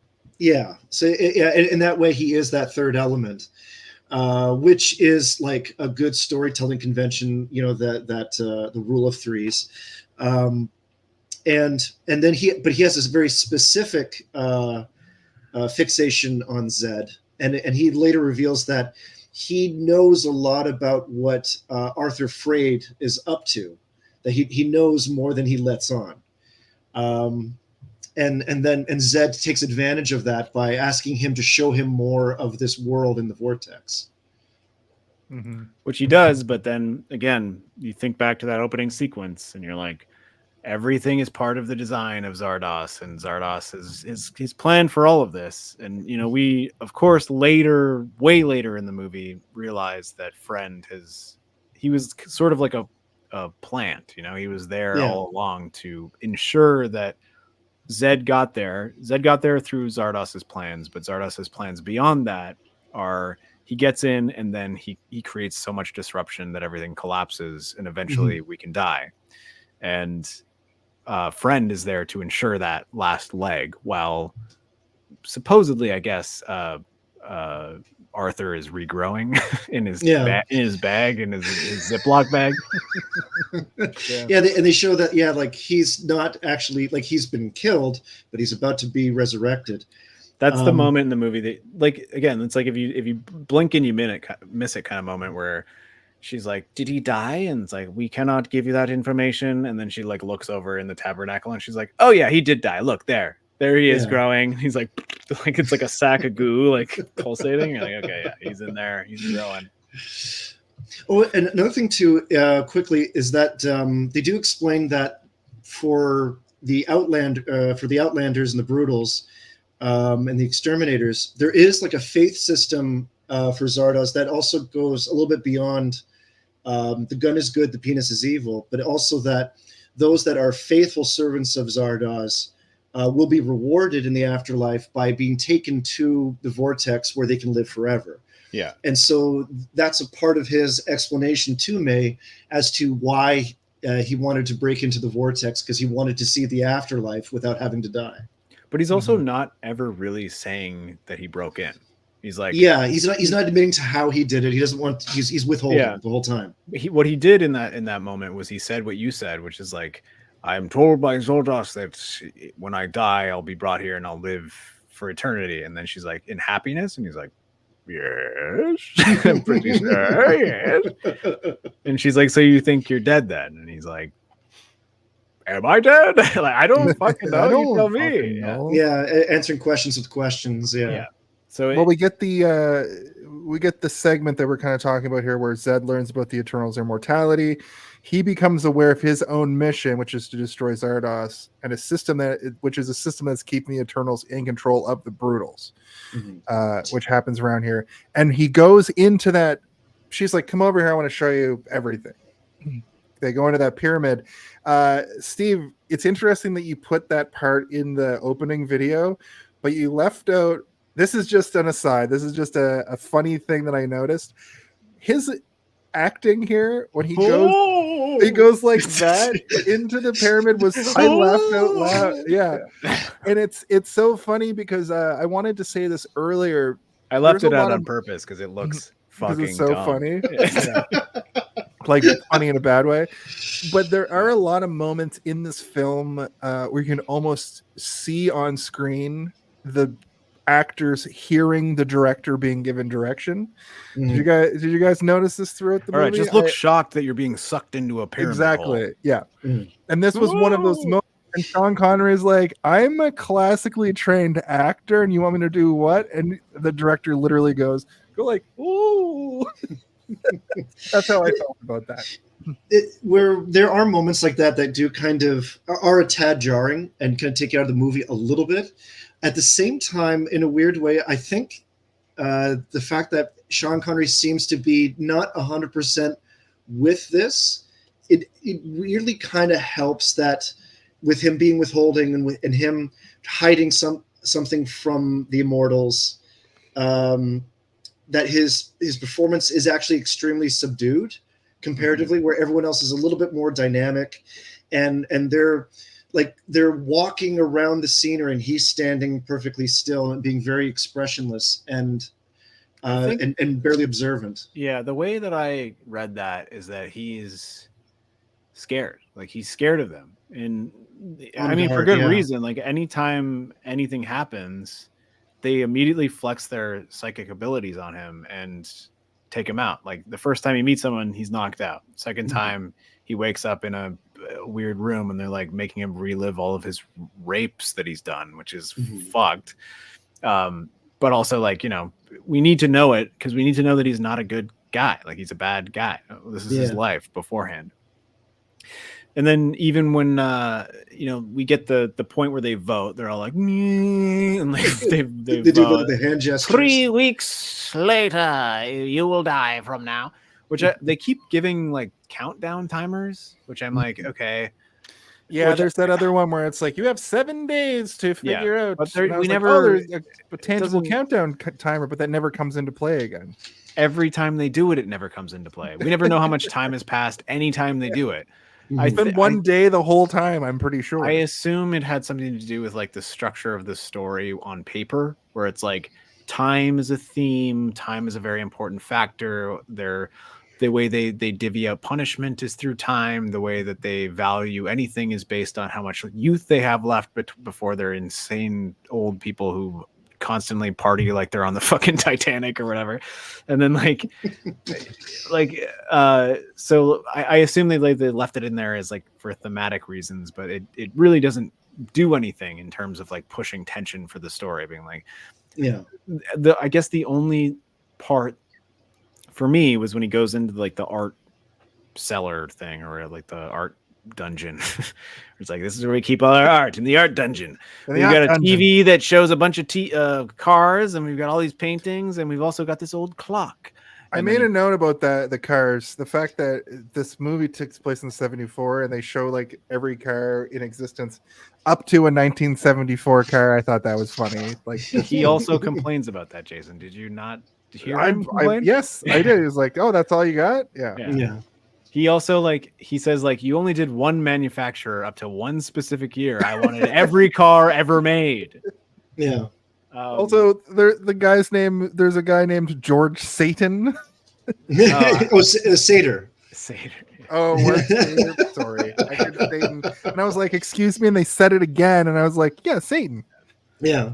Also, it took me a while to realize his name was Friend, so I just kept in my notes. I have him written down as pervy old twink because he. I heard Fred the first time. I was like, "Yeah, that's a reasonable name," and then they were like, "Friend." And I was like, "Oh, interesting." He's got that chipmunk stuffed cheeks look about him too, which kind of gives him a bit of a marble mouth. But I think they picked a guy who looks like he could be young, but also we can make this guy look old as fuck with a couple of pounds of makeup. It'll be fine. He reminded me of somebody you would see in the musical Hair. He also reminded me of somebody you would see in the musical Tommy from The Who.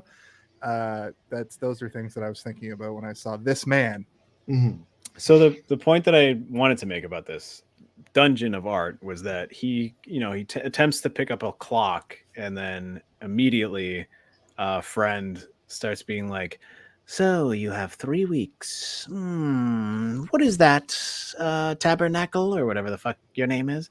And then they list off, it's like 21 day, and it goes through like every sort of differential of time to showcase, and he doesn't understand, right? He's like, "I don't know what any of that means." He's like, "What is a day?" I assume I know what 21 days is, but minutes and stuff, I just know when the sun goes up and the sun goes down. That's all I know. And then we immediately cut to him in that room talking with all the other Eternals, and they're like, "You mean he's never seen a clock?"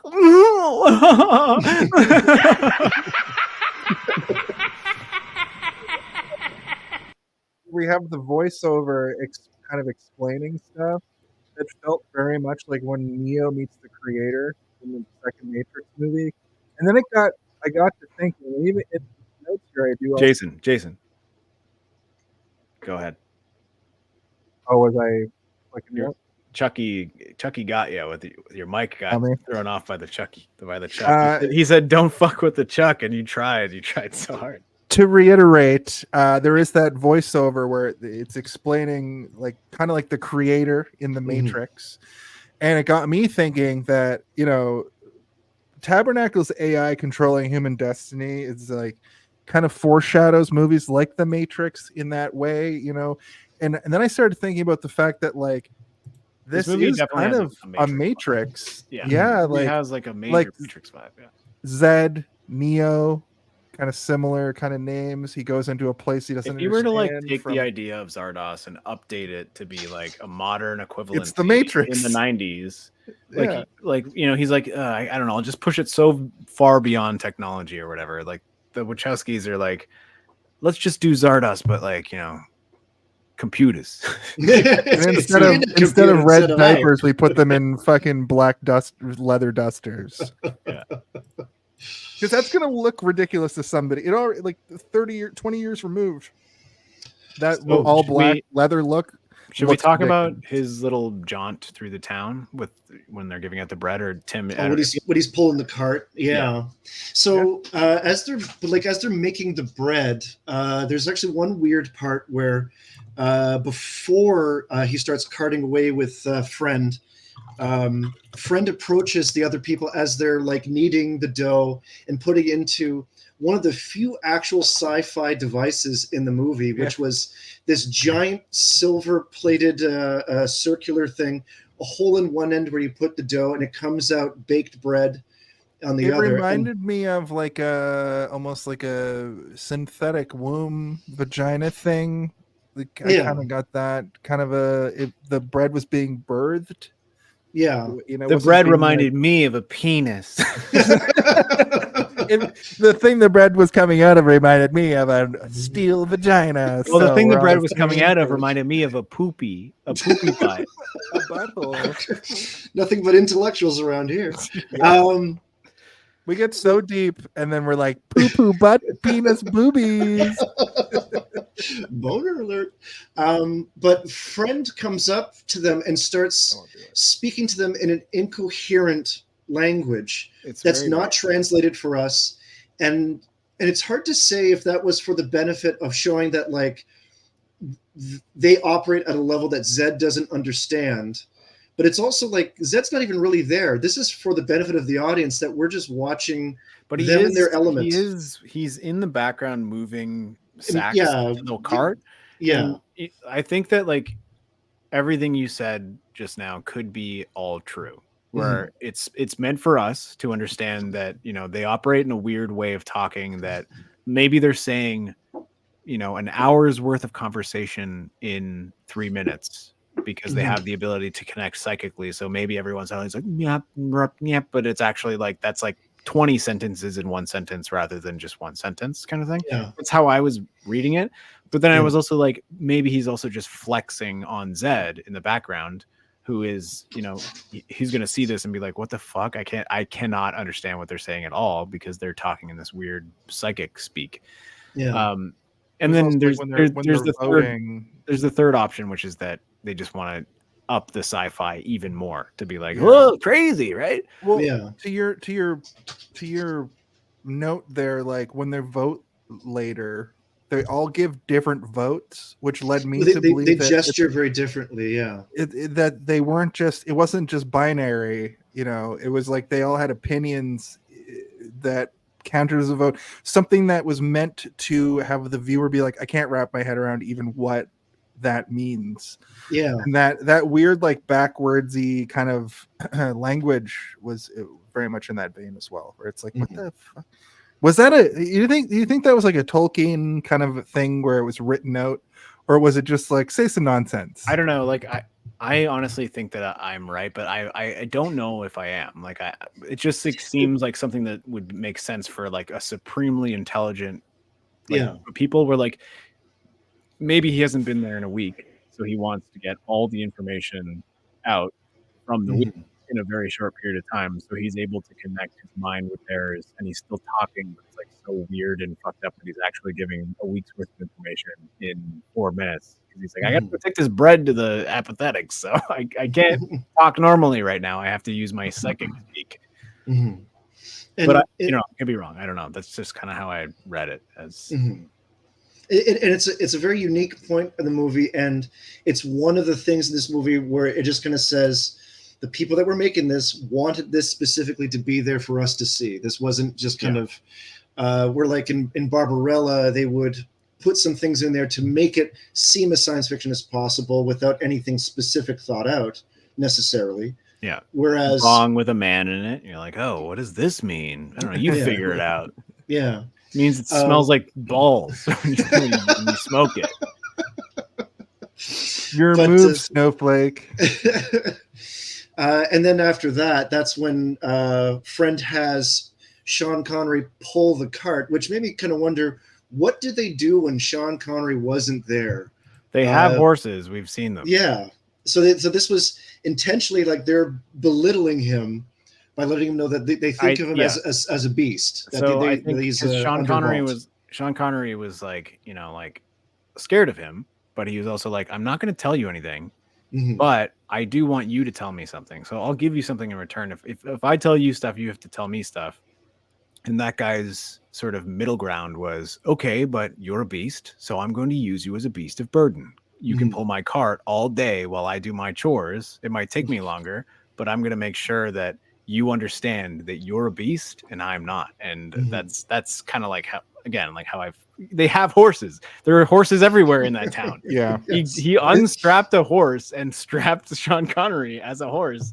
Is this the point where he goes through and meets the different groups of people? Like that's what's happening, right? He's like, I'm going to take you and show you. Sean Connery is pulling him around as he's delivering the bread to everybody. So they go pick up the bread, and then they go to all the areas where he's literally like throwing bread at people. Yeah. You stinky fucks! You can't even bend over to get your own bread over He here. also learns during this segment that like these people, they can't die forever. I think if you can die, but you'll be recreated. Yeah, because even Friend admits that he's killed himself a few times out of boredom. But you just get recreated. Like you can't die. Oh, I actually wrote that line down because I thought it was really cool. He says, sorry. Damn, where is it? He's never seen a clock. What a fucking idiot is what I wrote down. No, that you're doomed to be old and nutty. I wrote that down too. Fuck, I thought I wrote it down. Maybe I didn't write it down. Well, there's he meets the seniles, or what did you call them? The rebels? They're called the renegades. The renegades? Yeah. But you're destined to be senile in like this weird room. You can spout a little bit of information, but for the most part, you're crazy. That's when I got the Wizard of Oz vibe during the segment. The apathetics don't care.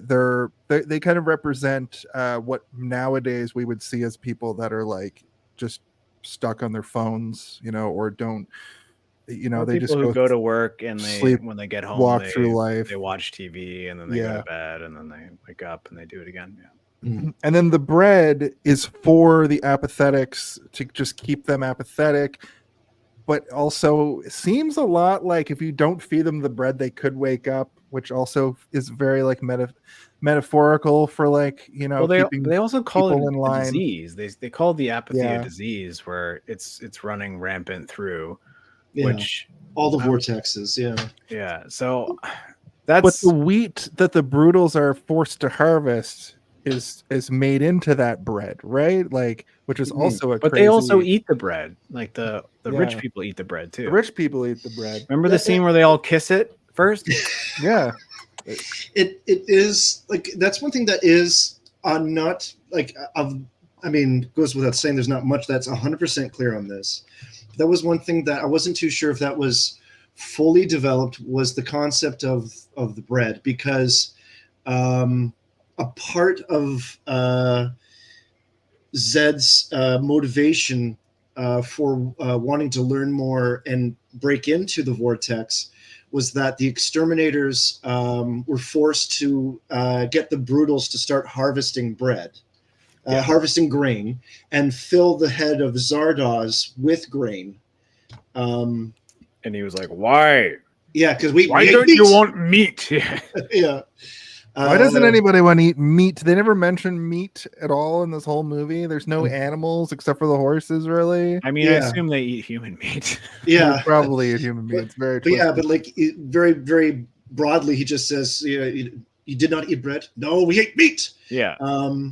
And so, but I wasn't too sure if it was implying that they needed to make more bread than they could make with inside the vortex. And so they had to harvest grain from outside and bring it in. Could be, yeah.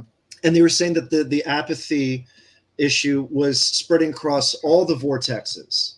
And that's one thing that like is not also 100% given in full detail, is the nature of all the other vortexes. Like they just say that this one is vortex number 1, 2, 3, 4 or whatever. Yeah. But they say that this is something that is spreading and it's only getting worse. But people like Consuela are kind of dismissing it. They want to maintain the balance no matter how bad this gets. Whereas May is recognizing that, don't bite me, is, sorry, my cat's wrestling my hand right now. Yeah. That's what Sean Connery said to that woman. He grabbed her breast and she was like in an apathetic mode. He's like, "Don't bite me." But May is saying that like they need to do this change because of the apathy, and so that's where like a lot of the conflict is coming from. So yeah, as far as where the bread comes to play with that, it wasn't, and perhaps by design, not 100% spoon-fed to us. Not to make a pun of it, but it is kind of a catalyst of what's going on. That so the way I read that was not that the apathy is being caused by the bread, but it's the only thing that the apathetic will eat, or they have no sort of ability to cook or do anything really, so they just huck loaves of bread at them so they don't die, because they they're immortal, but they're like, if they die they'll just come back and then we gotta like feed them again over there again, and they're not going to feed themselves. So we'll feed them the bare minimum, which is the loaves of our green bread, which we know that the green, Soylent Green, it's made out of people. The green bread is made out of people. And green is such a usual color for bread too. Yeah, it's true. I made a note here that was like, so this movie is about a world where sex is a mystery because God sees sex as evil, which isn't unlike Christian values.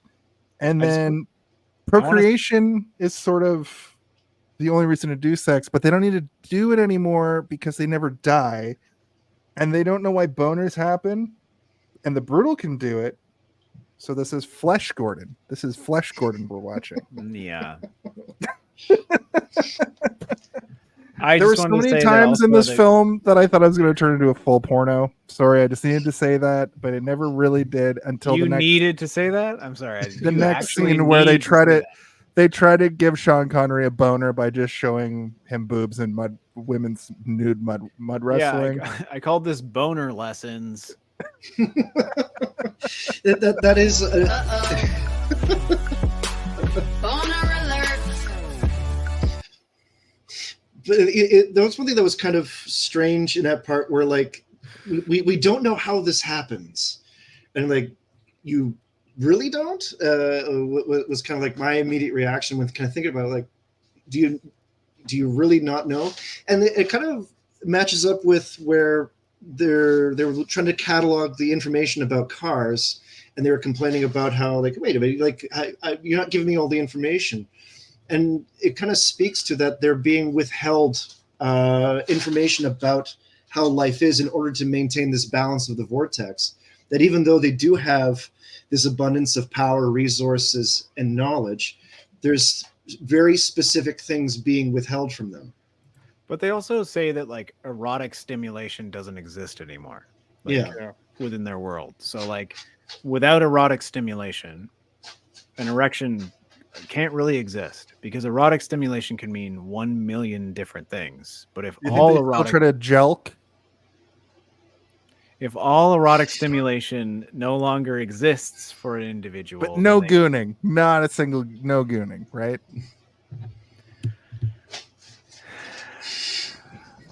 Hold on. Oh shit. Zardoz. He demands you stop. No joking. Okay. Just No joking. make a note here. No joking. Joke. Anyway, I think that like you. I don't think that they're saying that they don't understand how an erection comes about. I think that what they're saying is that like the things that would typically cause an erection in a biological being no longer exist. So we need to figure out how to be able to create that in our own people if we ever want to procreate. They haven't broached the idea yet at this point in the movie, though. They do shortly after, where they realize that biologically Zed is a mutant who is actually smarter than all of them. Like his brain function is higher, and they need to use him to further their species so they can evolve. He's not a mutant. They say mutants so many. They refer to them. He's they not start, a mutant. They stop referring to the brutals as brutals and start referring to them as mutants. I know, but when you say mutant, it makes you think of like a super mutant from Fallout, or an X-Man, or a teenage mutant Ninja Turtle. No, what he is a human being who has gone through a series of procreation that mutates his DNA, which is literally what procreation is. Every single time we have children, we mutate DNA to become better, basically. And when you inbreed, that's stopping those mutations, so that's stemming them and making them bad. They're not being like he's a mutant, he's got super mutant abilities. They're just saying like this is what would happen if we were able to keep procreating, is that we would become better in this way. He's basically just like what humanity is if they were allowed to continue to keep existing. Whereas these people are like, we just die and get pooped out into a diaper bag in the corner in the tabernacle, and then we come back again. We're not growing, we're not evolving, we're not mutating. You know? Yeah. So back to boner lessons. Boner alert. They kind of also make a point that what stimulates Zed is not, any kind of well, what we know for sure is that it's not tits being rubbed with soap on them, and it's not mud wrestling. He doesn't like those two things. Yeah, it's least. It's not I like those things. It's not mere imagery, but like somebody physically there Jason before was him. standing in his living room like Zardoz while the rubbing was happening and the must. I should say, I watched this whole movie at work. Oh, so he was standing in his office. Yeah. This is new work attire. Yeah. Jason was wearing a boner. He was wearing a boner. No, this is Jason at his workplace. They're like, Jason, what are you doing? Boner alert. And he said, someone's trying to give me an erection and I'm not going to do it. It's time we reviewed your work lately. I'm fired. I got fired today for watching Zardoz in the office. Look, the way my screens go, like this is one of those movies I couldn't put on my main giant screen because I was like, there's nudity in this movie. But I've got a screen off to the side that like anyway, I doth protest too much. This is why we don't. This is why you don't. Volume was cranked. He calls that the naughty third one. He's like the naughty third one. It's the one that just has fucking hardcore porn on it the whole time. Yeah. That's why my coworkers will never see this podcast. They could be watching right now, though. Who knows? Okay. All right, so I mean, I guess there's no way to get through the scene without it just being a big, giant, hilarious joke. But like, the point of it is that he does not find what they think to be the general stimulus or things that they find erotic to be erotic. he finds the idea of the person who's telling him, like, you know, like lecturing him basically. Like, he's like, no, you're the thing that makes me attractive. And then everybody in the room like laughs like it's a weird boner comedy from the 70s for a second. I wrote a note that says, I think he likes Consuela, and I thought that he was gonna like advance on her and be like, now I've got a boner for you, Consuela. But maybe he did. No, he's not that. Remember, he's very smart. He has mutated brain, like you said. He's mutant. And also, not to backtrack too much, but in the scene where they're examining his mind and they're showing the initial rape scene where he throws the net on the woman on the beach, and he says that like almost as if it was his edict by Zardoz that he was to take that woman, and that like this is something that this lifestyle of violence and rape is something that is influenced onto them from Zardoz. That this is made a part of his culture. So, but he's also been told by Zardoz that only specifics are allowed to breed. So yeah, I assume that means like either everyone else who's not allowed to breed doesn't breed, or if they do, they get killed. They are killed or they kill the person that they impregnate so that there's no child, right? Yeah, to call the overpopulation.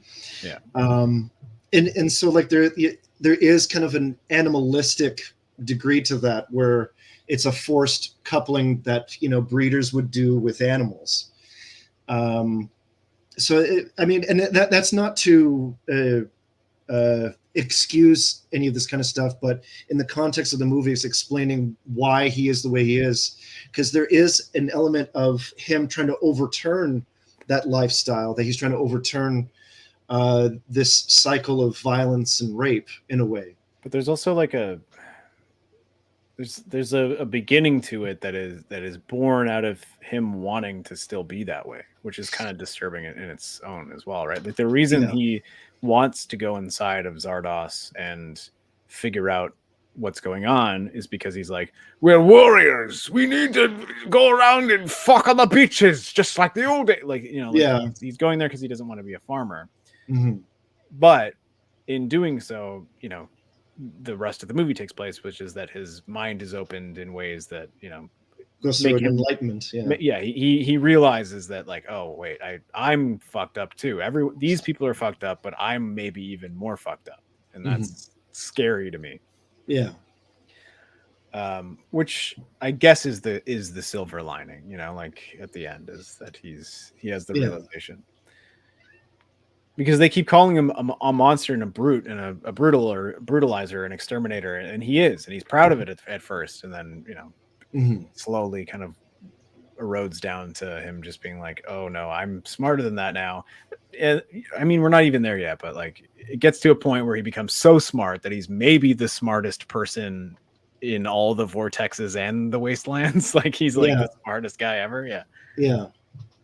How about this line? We want to die. What's the trick? Death.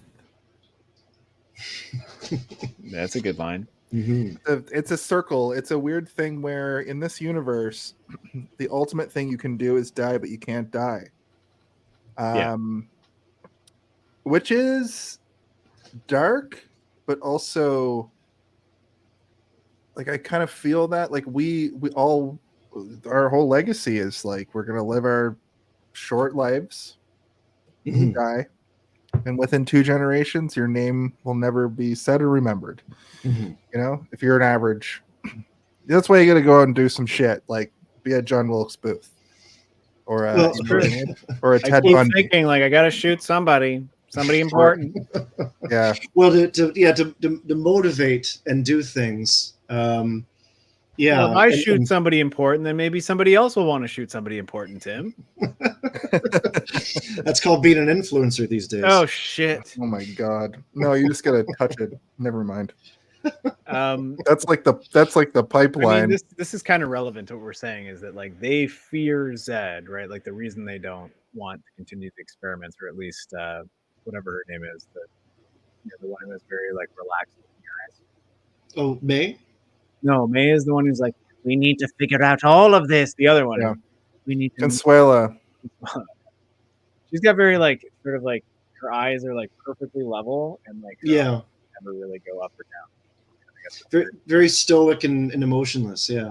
her up. Actually, she looks very similar. She's like obviously an elderly woman now, but like she's very beautiful in this movie. And when I see her now, I'm like, still beautiful. You're still like a beautiful woman. Oh, she's aged quite gracefully, and she actually has a lot of fond, happy things to say about this movie. That she thought it was like this very connecting to nature experience. She was like, We'll talk about it when we get have there. my tits ripped out aggressively. And I appreciate We'll it. talk about it when we get there. But the way they age her up at the end of the movie is fucking horrific.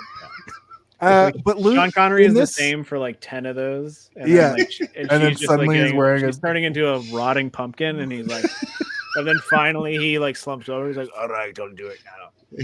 You finally caught up to my old ass." Losing your innocence in this world is to be able to read and read books, and we find out that he's sort of been reading and learned a bunch of stuff. This is also post-apocalyptic futurism, which is interesting, having them all be dumb, kind of. They can mind meld and they've got their computers, but to really read old text kind of sets you apart anyway. Mm-hmm. I don't think these people know how to read, like in the traditional sense. No, because they touch a book and they're like, "Oh yes, I now know all the information." Yeah, but if they saw like a plaque in the wilderness or something, they'd be like, "I don't know what the fuck what is it? What do these weird carvings mean?" Yeah. Which is an odd similarity to like the way things are now.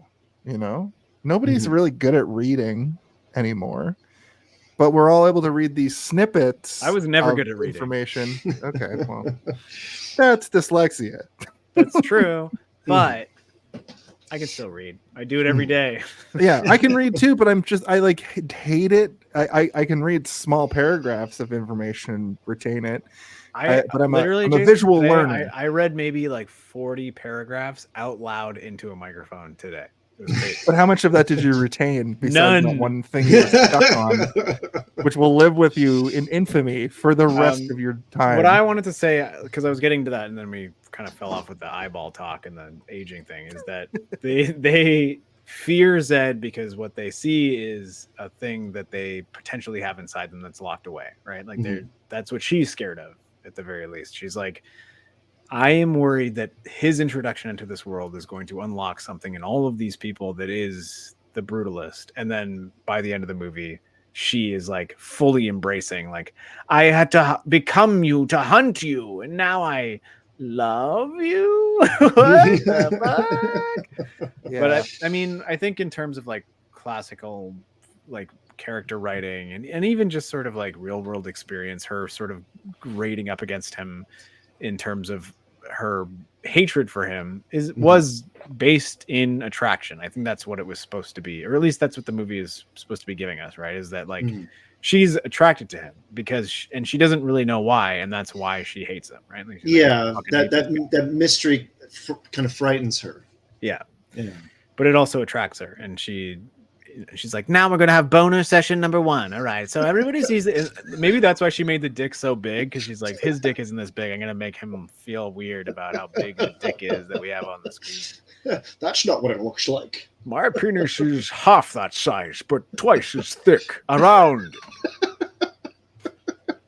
They call me the tree stump. They call me the pizza bagel. The penis mightier. The Bagushi boys never complain. Yeah.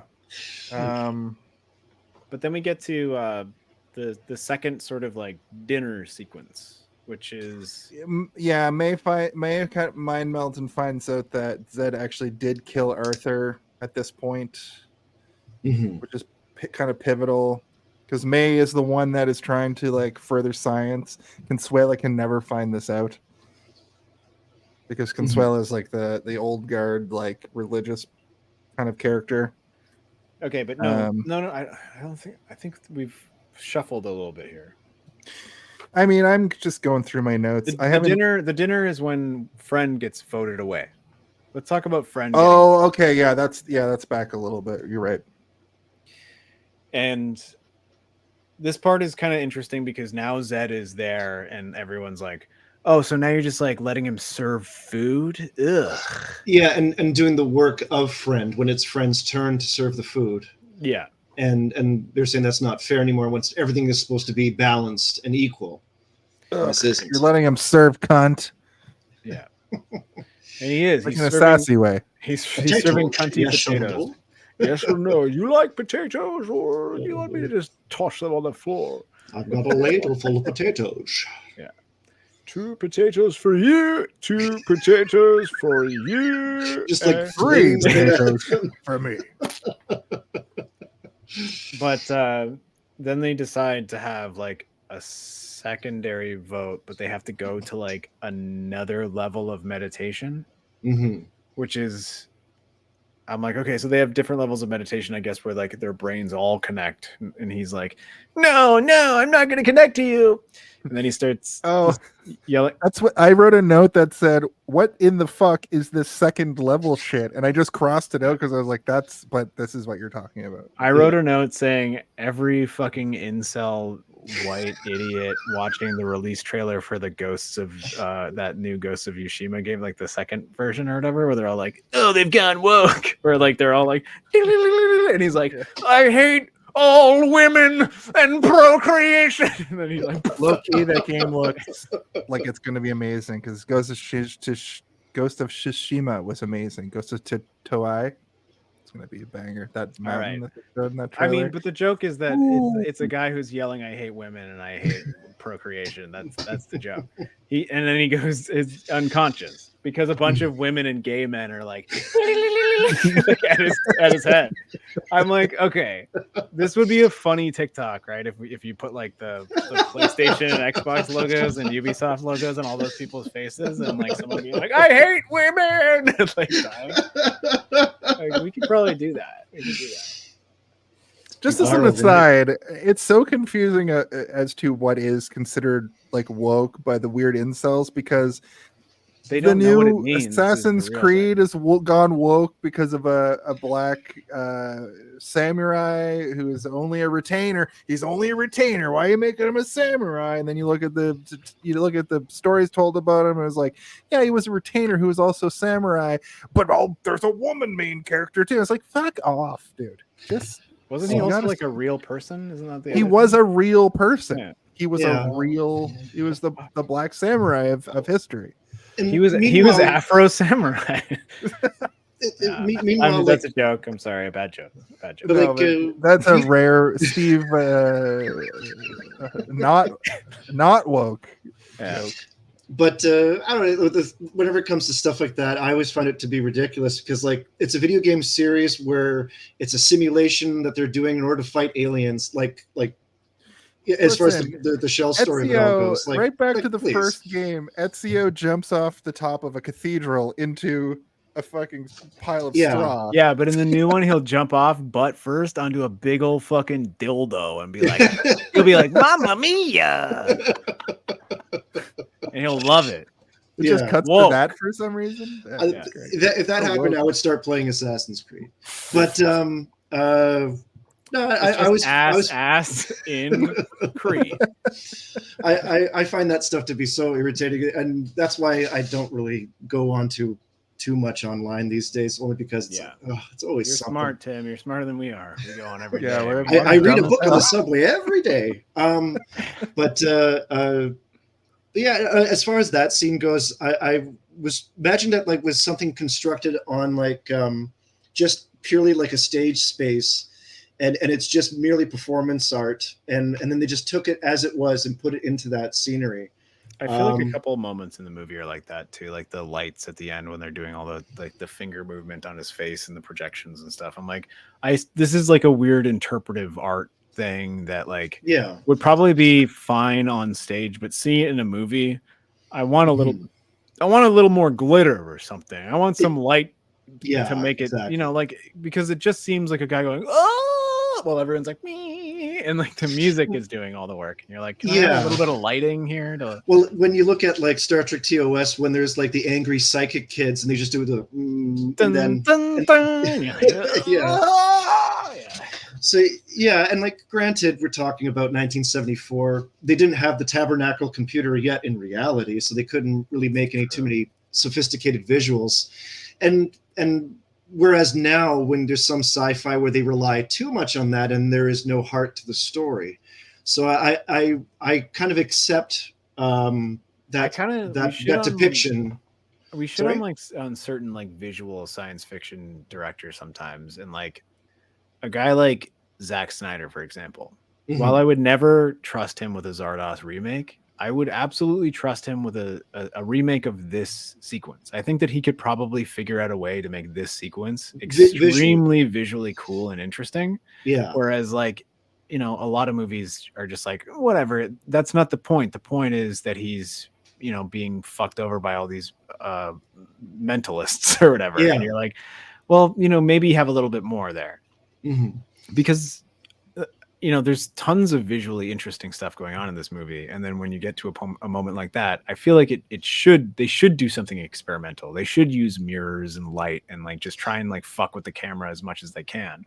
Oh yeah, like a great example of where you can see within the same storytelling universe two different storytellers using a convention a little differently to better effect would be Star Wars: A New Hope versus Empire, where two different directors make very good use of the Force, where it's just simply Obi-Wan saying, "These aren't the droids you're looking for." Where you go over into Empire, where like now Vader's choking through a camera feed. Luke, and he's like, "What the fuck, Luke? Oh God!"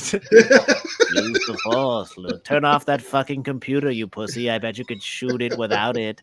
Oh God, Look, Ben. Zack Snyder already remade Zardoz.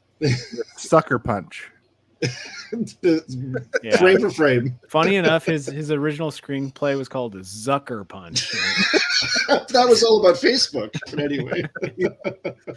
That was also the Social Network was also originally called the Zucker Punch. Goodness. Well, that was funny. Okay, so yeah, I mean, I'm not to shit on the scene too much because I think it works. I like it too. I think visually you could do something, and like, you know, the first time I watched it, I was kind of like gut chuckling at how goofy it was, and the second time I watched it, I'm like, oh, this is kind of fucked, but also it still looks like funny as fuck. Like it's still funny. Yeah.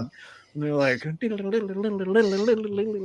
but it highlights the threat that the moment that somebody shows dissent alerts everybody, and they can be all persuaded to do something like this to one of their own. But I mean, we've had that going throughout, right? With the other guy that they keep showing the trial of, who's like, no, all I said was that you shouldn't wear those pants when you're working out. They're not flattering to your hips or something. Like, I think that's what he said, right?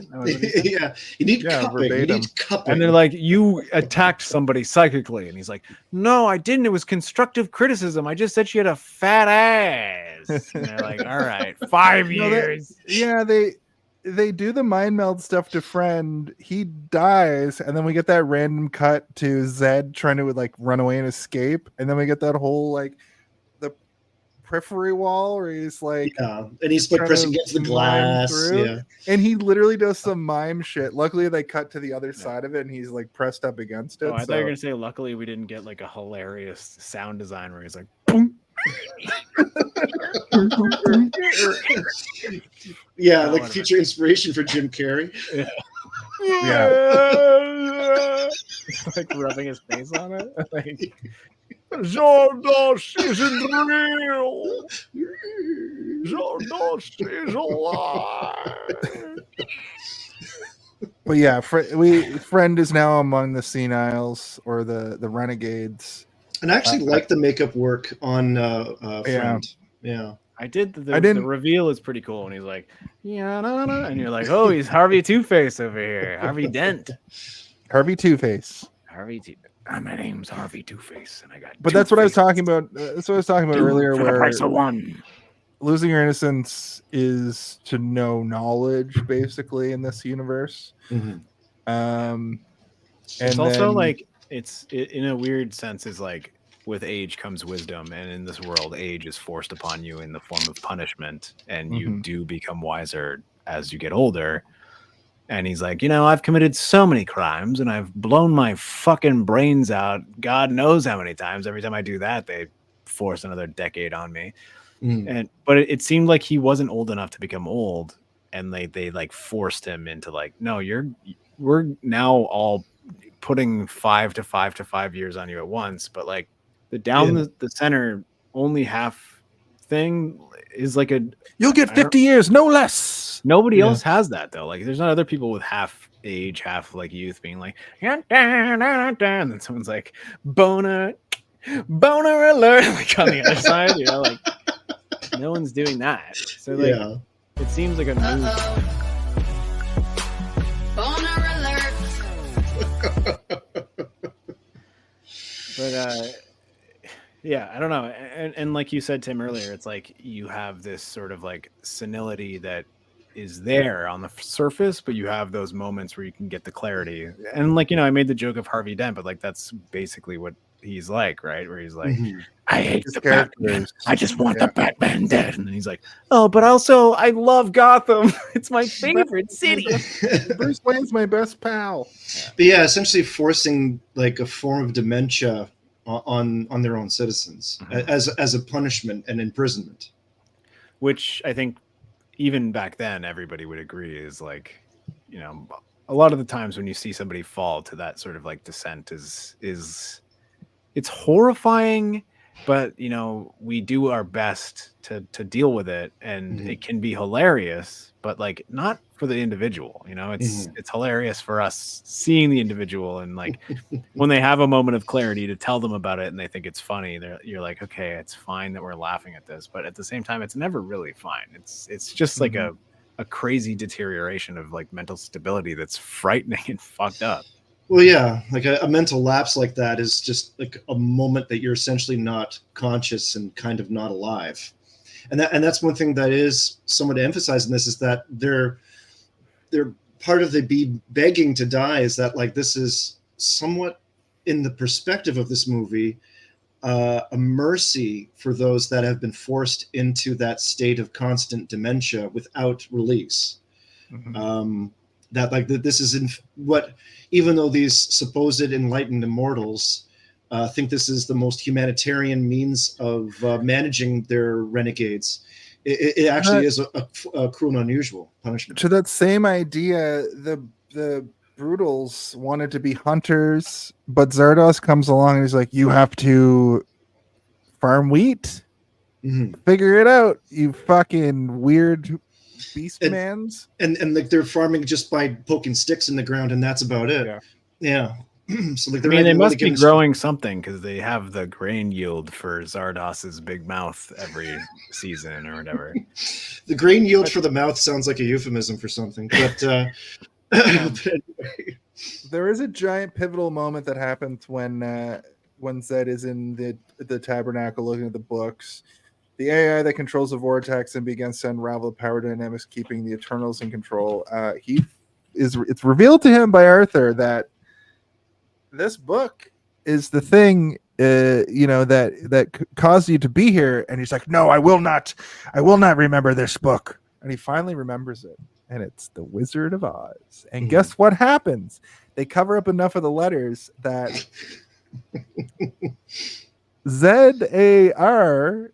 This is the rare example of a 1970s movie being like, maybe they're too dumb. Maybe we have to actually do this. ZARD is the end of wizard, and OZ is Oz. He's holding it, and then like a hand comes and covers one part, and then like a weird third hand comes that doesn't make sense. You're like, what the? Well, I tell you, after I saw this movie and then I went to my father to talk about it, and he's like, that was a pretty dumb reveal, right? It's like, yeah, it was fairly kind of silly.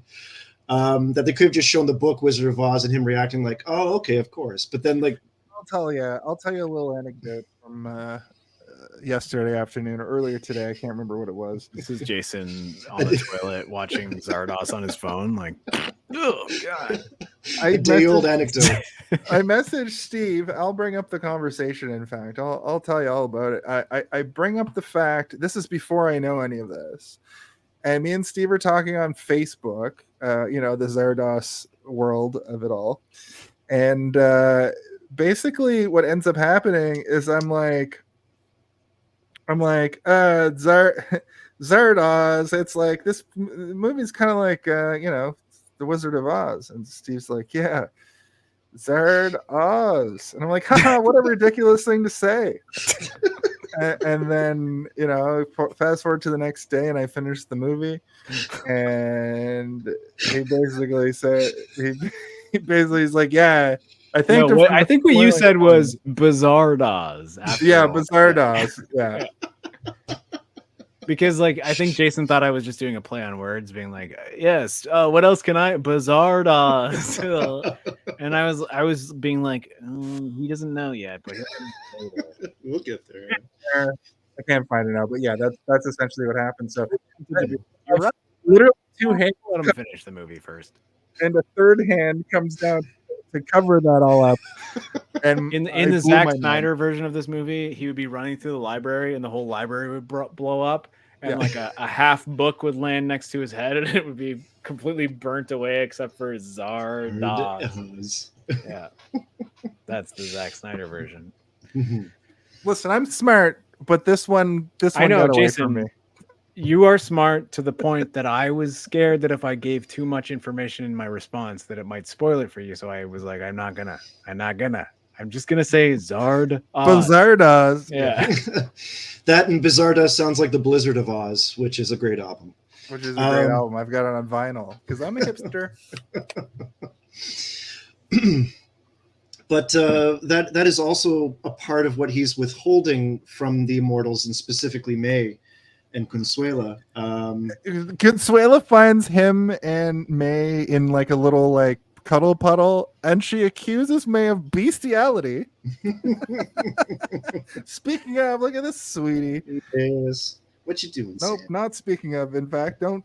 No, never that. No. My God, no. Looks like he can fight back, and then I wrote the Wizard of Rape. So, oh my God, I'm sorry. D&D banished rape wizards a long time ago. You're not allowed to play as one anymore. That was something that existed. That's fucked. No, I'm just joking, but it's the fact that you said it.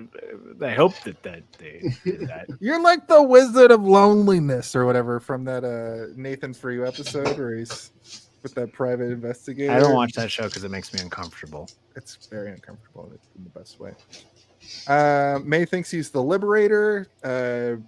Zed is destined to liberate everybody, which isn't untrue. Mm-hmm. Well, she's not destined to liberate everybody. She's destined to breed a new generation of better beings, an amalgamation of what they've learned over the countless decades and hundreds of years of being alive and regenerating over and over again with the Brutas, the people in the wastelands. Mm-hmm. But this movie does not have a happy ending, really. No. It's a lot of mixed feelings. And as things continue to devolve and essentially at the point that Friend is made into an elderly person as a renegade, things start to really go out of balance, and there's the one member of the Immortals who's like a singing person who kind of calls into order and concert. Never wears a shirt. Yeah. And there is like an element to her where she has almost a tad foresight, but it's never really fully explained, that she just perhaps intuitive as to what's going to come. Yeah, but it also seems like she's sort of like psychically connecting with him in order to give him the ability to see a little bit further as well, right? Like, yeah, that like what is happening as far as the breaking down of their society is kind of long coming. That this is kind of, it has to happen at this point. Which, like, kind of begs the question of is she able to cut herself off from everybody else, because she's clearly not been aged a whole shitload to the point that she's about to become one of the renegade old people. But she's always there. Like every time he's having to contemplate something, she's always kind of there, either whether it be like in his psyche or just around to be like, yeah. And then she's the one who literally dies first. She gets shot right in the neck. Yeah. Mm-hmm. It's revealed that Zed was genetically manipulated by Arthur Frayne to destroy the stagnant society of the Eternals. Zed represents the evolution of change. And then what you guys are talking about there, Zed exposes the Eternals to the concept of mortality. This knowledge divides the Eternals, leading to chaos and the breakdown of their utopia. And then the note that I wrote is the scene where they attack Zed and beat on him, and he just fucking throws flour at them and then bounces, I thought was... And the computer's like, danger, flour, danger, flour. Flour in my circuits. Yeah. Yeah, they just think it's so weird. And then... that doesn't happen, by the way. It just is funny because like it cuts from that to him being like, danger, you are getting too close to the force field or whatever. But Yeah. there's an overlap of the flour and him being like, danger. I'm like, danger? Flour? What do you mean danger flour? What's going to happen? And it could be said that this film is intended to be a cautionary tale about the dangers of... Did you already say that he does his like crazy military like hand gestures to be like...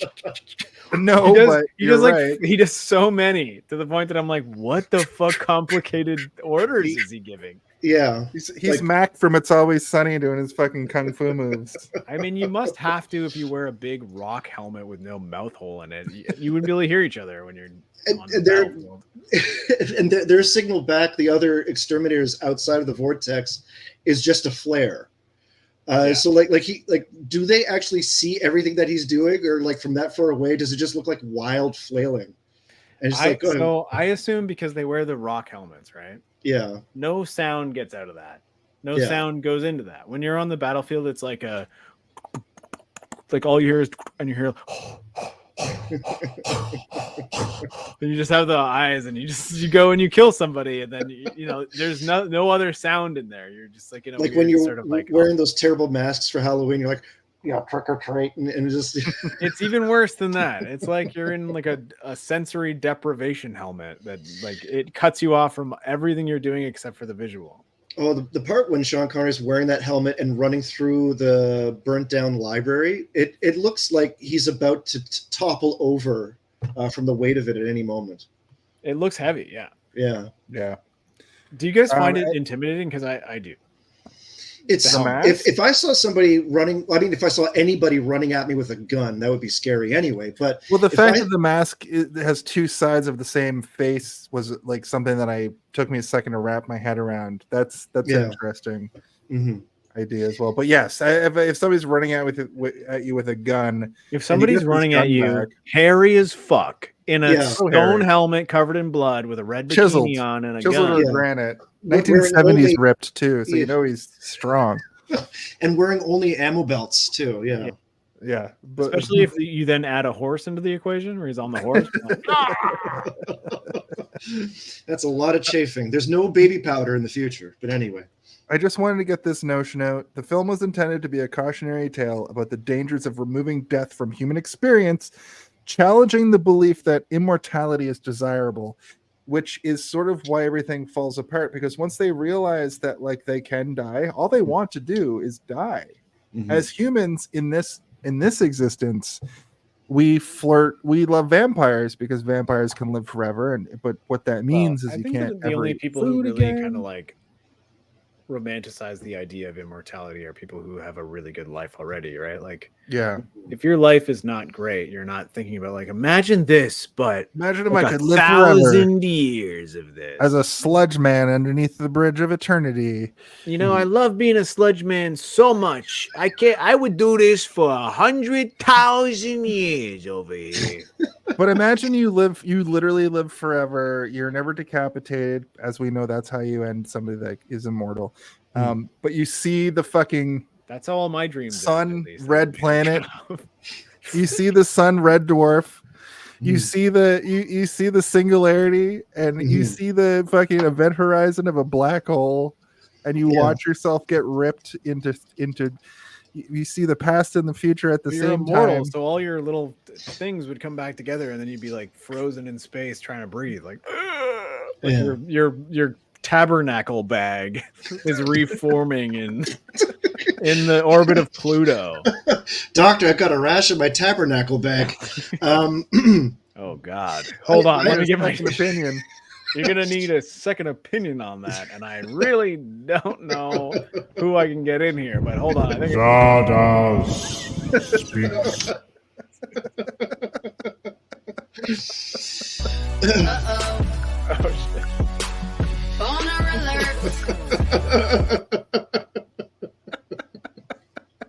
Oh boy, boy.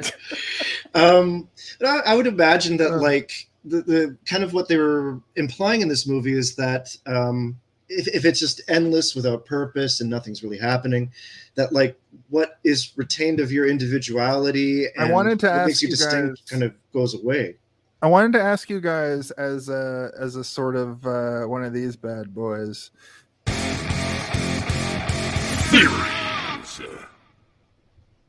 How long has do you get a sense of how long the society has existed? Because like, what has it been 100 years? Has it been 1,000 years? Do the people They tell you the outside the year. vortex? They No, they I do- know, but like, they do do the say people outside the vortex just like die? Like, do the brutals outside the vortex just like live regular 180-year lives? Like, this is something I couldn't really nail down. I wanted to ask you guys about. Well, I think in 1974 terms, the idea of 300 years in the future really feels like forever. And sometimes when people come up with sci-fi concepts and they try to throw something into the future in order to detach from a contemporary mindset, it's sometimes difficult to really come up with a firm date that makes sense, that would not age poorly. Because like when they did, Blade Runner, that movie takes place in 2019. 2019. Yeah.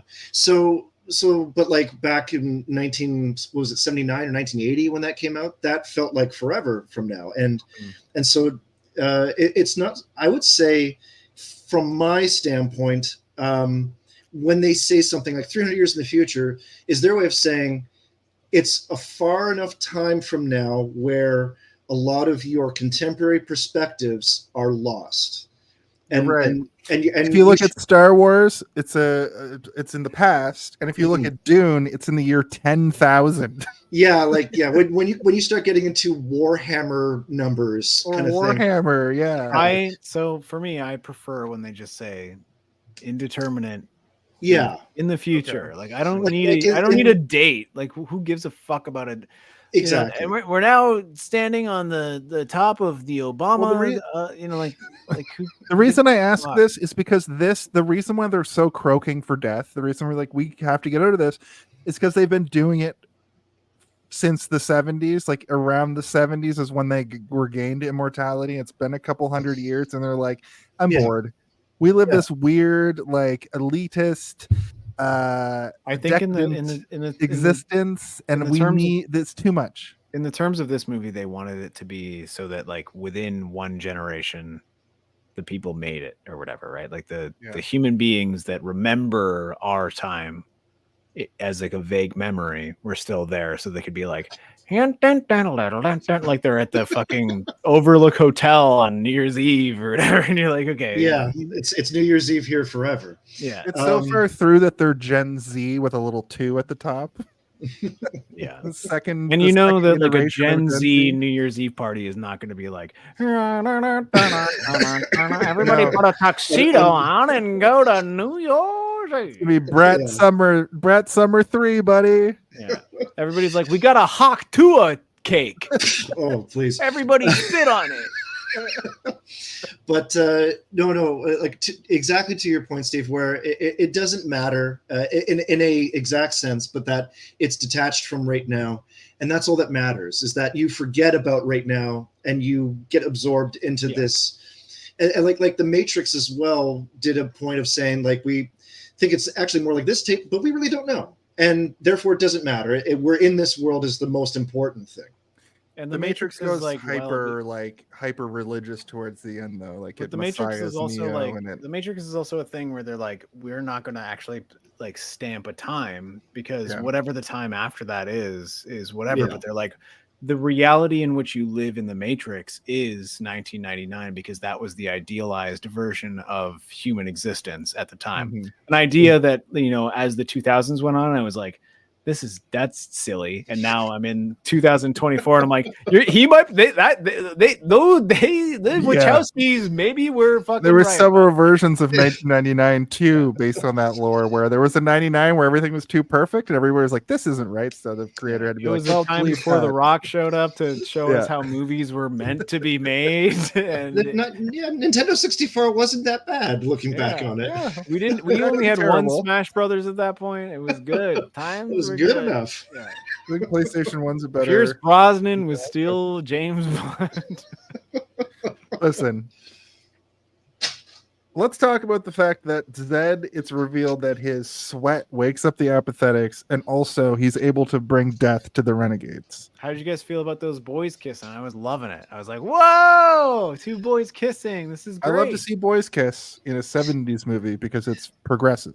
Yeah, I appreciate that approach to a lot of androgyny and metrosexuality. Well, that like they just kind of made it non-specific in many ways. Speaking of, how about they're sneaking Zed out of there? Hey, hold on. Like, Did you this say is just my bride. Wait, did you say metrosexuality?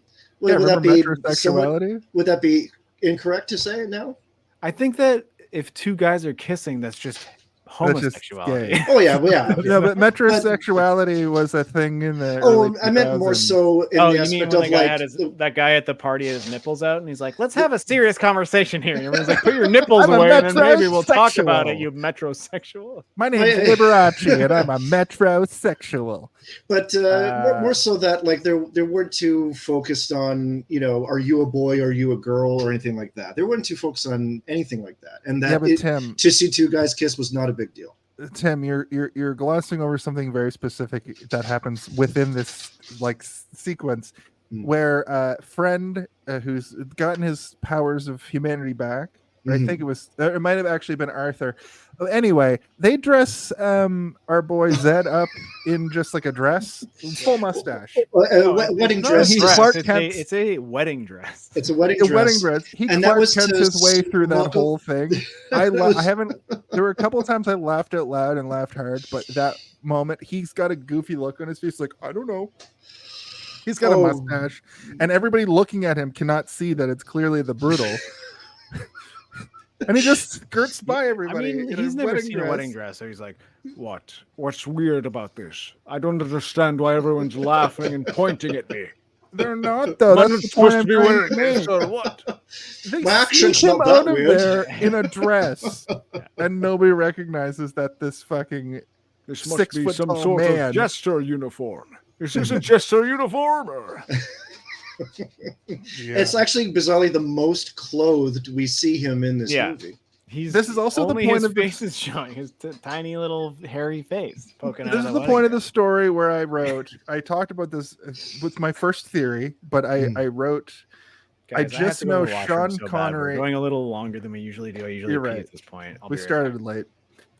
I'll tell you about it, Tim. I just know Sean Connery read the scripts and saw how much tit he touches and took it based on that. And then he was like, I have to wear what? Because I don't even think he has too many lines while wearing that dress either. Like he is like mortified in silence for Sean Connery. He just has a goofy look on his face. Then he just learns everything everywhere all at once for too long, which was a scene that I was like, well, actually, no, that wasn't even the scene that I was frustrated. That was actually a cool sequence where he's learning he's basically just learning everything from May and Consuela. Because at this point in the movie, as the vortex collapses, Consuela and May, once enemies, join forces with Zed. The remaining Eternals are either liberated or choose death. That's sort of the final showdown element. Flashback I Matrix. think during this time is the only point in the movie where we see within the vortex at night. Yeah. That's I actually, don't recall seeing nighttime any other time in the vortex during the movie. They also I've fast never. forward through that quick because when the Brutals finally come in, it's like morning. I feel like maybe. Yeah, like early dawn or something like that. Yeah. Excuse me. Then we get the whole sequence you guys were talking about earlier with the crystals. Oh, my favorite part when they realize it's revealed that they have are crystals unlimited installed. storage capacity hard Yes. drives. Here's exactly what I wrote for the viewers at home. They all have crystals installed in their heads like some kind of Final Fantasy. All the viewers at home, you hear that? We wrote that for you. That's just for you guys. For all my Also, for final the viewers of fans. Zardoz, it's so that they can have unlimited storage of information in their brains. It's true. Mhm. But it's also a means of connecting them all. Yeah. We get that sequence where he meets Arthur as like a sprightly magician. And they quote T.S. Eliot at each other for like 25 minutes is what it I gotta felt like. say, I watched this movie twice within, like 4 years or whatever. And when he's going through the mannequin room, like the wax figures, like they're all wax figures. And I'm like, I know one of these is going to jump out, but I don't remember which one. And I also don't know for sure that I'm right. Maybe he'll get to an end. It'll be an obvious one that's like, like a fucking Dick Van Dyke in Chitty Chitty Bang Bang or something, like you're like, well, okay, that's obviously not a mannequin. But the one that like taps him on the shoulder, I'm like, holy shit, that's a good mannequin. And then he rips off a fake lower part of his face that made him look 10 times more like a mannequin. And it was just his eyes that were real, pretty much. Yeah. And I was kind of blown away for a second time because I saw that the first time and I was like, that's a great gag. And then I saw it the second time and I was like, that's not just a good gag. It's like a really good, interesting, and fun idea to confuse the audience. And like, we're on board at that point with this guy who doesn't know which one of these people is real. It's and kind of put it into a context of at that time with the method of filmmaking where like, you don't have, we're in digital now, like the means of multiple takes and the resources for practical effects to be reusable. And so to really execute that and it's to effect and it works is like kind of remarkable in a sense. That, when I see something like that, though, I'm like, planning. Yeah, where I'm like, if they didn't do that on the first try, they had to reset that like over and over. Yeah, and like,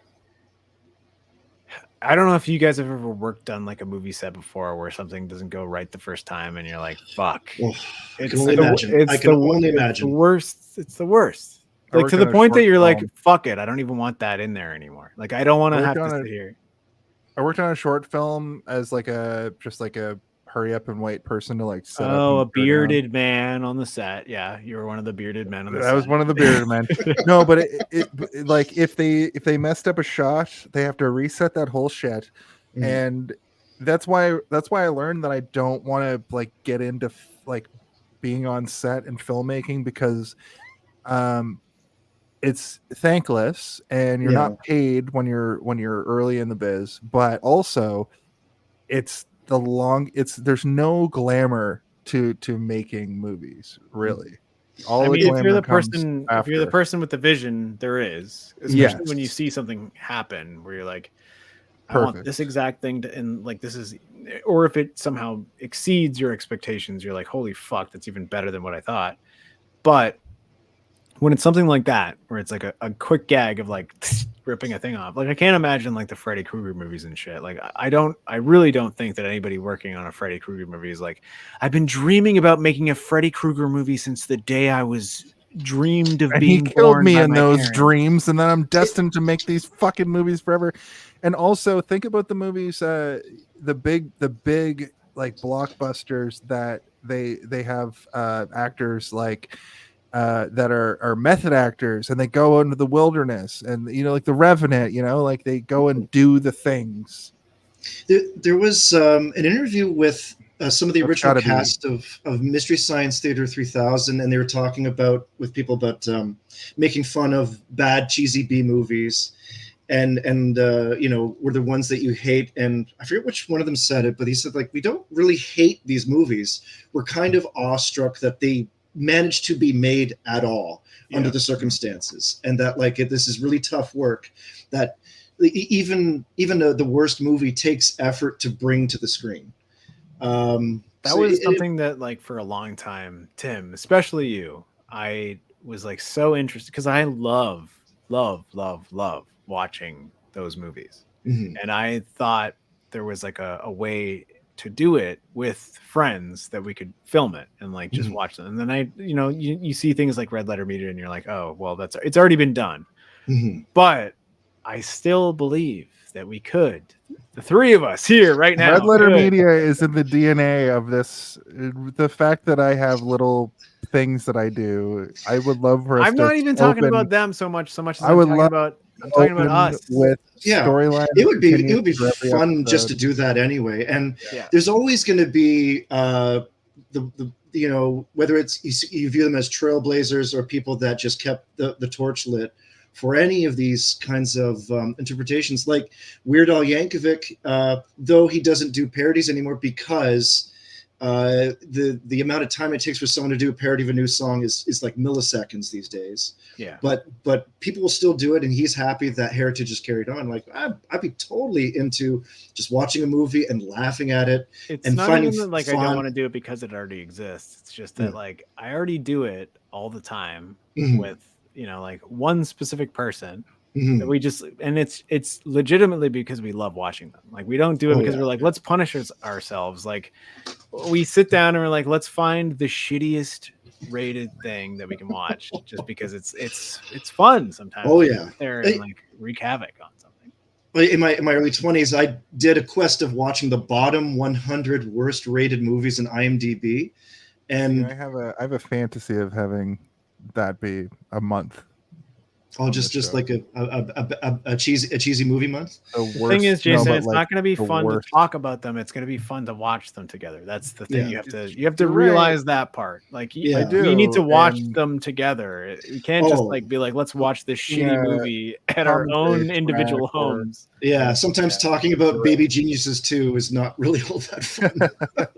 Well, even like the 4 movies we did this month have that element of like, I wish that I had been watching these movies with the guest and Steve for each week, because they were all kind of slogs to get through. There are a lot of moments where in retrospect you recognize that they're good movies when you put them all together. And this has happened a lot of times on the show where I watch a bad movie and then through talking, I up my rating or lower my rating. Right. So there is an element that needs to be discussed about that.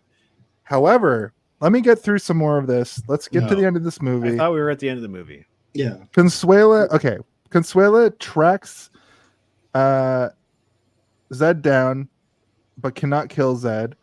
Classic God situation where he's everywhere and nowhere. Zed turns out to be a God killer. Zed finally puts on normal clothes. And then when that happens, you hear somebody say, "Zed's dead, baby." And they roll off on a horse. But then we get a final moment where Zed goes into like a mirror world, and that mirror world reminded me of like a Final Fantasy end dungeon. I know tabernacle. He's in the tabernacle. The tabernacle. He's tabernacle. No, a tabernacle is like a religious structure, usually in the Jewish faith. I believe you're right. Yeah, but that French curse is reference to that, though. Is it really? Yeah, oh God. It's like saying God damn, but worse. French people are anti-Semitic? Holy shit. Never thought that. It's like saying goddamn fucking shit all at the same time. Tabernacle is way worse now. Tabernacle. Yeah, stop saying it. It's anti-Semitic. But I did like how it did feel very like this movie is the most Final Fantasy shit. But Yeah, then when he picks up he's that giant sword at the end, he's like, dun, dun, dun, dun, better They start playing Blitzball. ding, Yeah. ding. Yeah, But, the whole Blitzball sequence during this movie was crazy. Yeah. He plays a card game for a while. The fire, when that big fireball comes out of the castle at the end, then you hear like, run, dun, hiro-re, hiro-ro, hiro-re. And the tabernacle is in a full human form, and it's a crystal being. Like, you get it, man. You get it.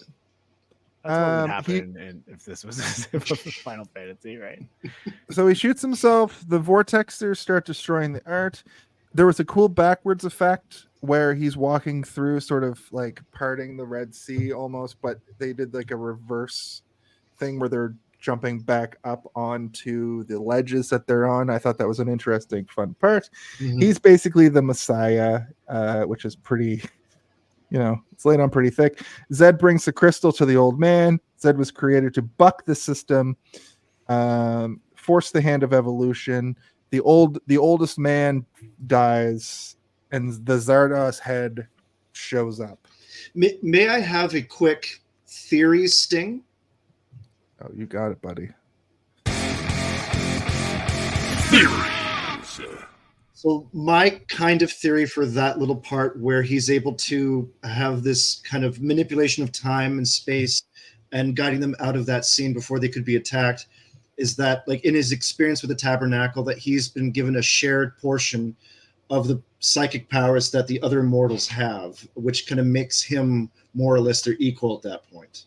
It was my interpretation of that his ability to do that, combined with the fact that he is an outsider, which is what May is trying to draw out from this higher being element.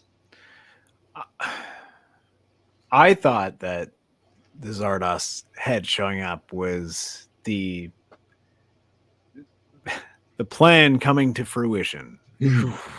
All of my plans are put in place, and everything here is meant to be as it is. Yeah. And he shows up and he's like, watch me juggle this ball. I've been pulling the strings. I'm the puppet master. He's the puppet master, yeah. Especially with that mannequin comparison, that like he's secretly not a mannequin, but he is one of the people manipulating all this. He's like, they birthed me out of my birthing bag several weeks ago, and I've been waiting here for you ever since. I even made a special hole to eat the green bread through. Yummy, yummy, yummy. That's verbatim from the movie. Yeah.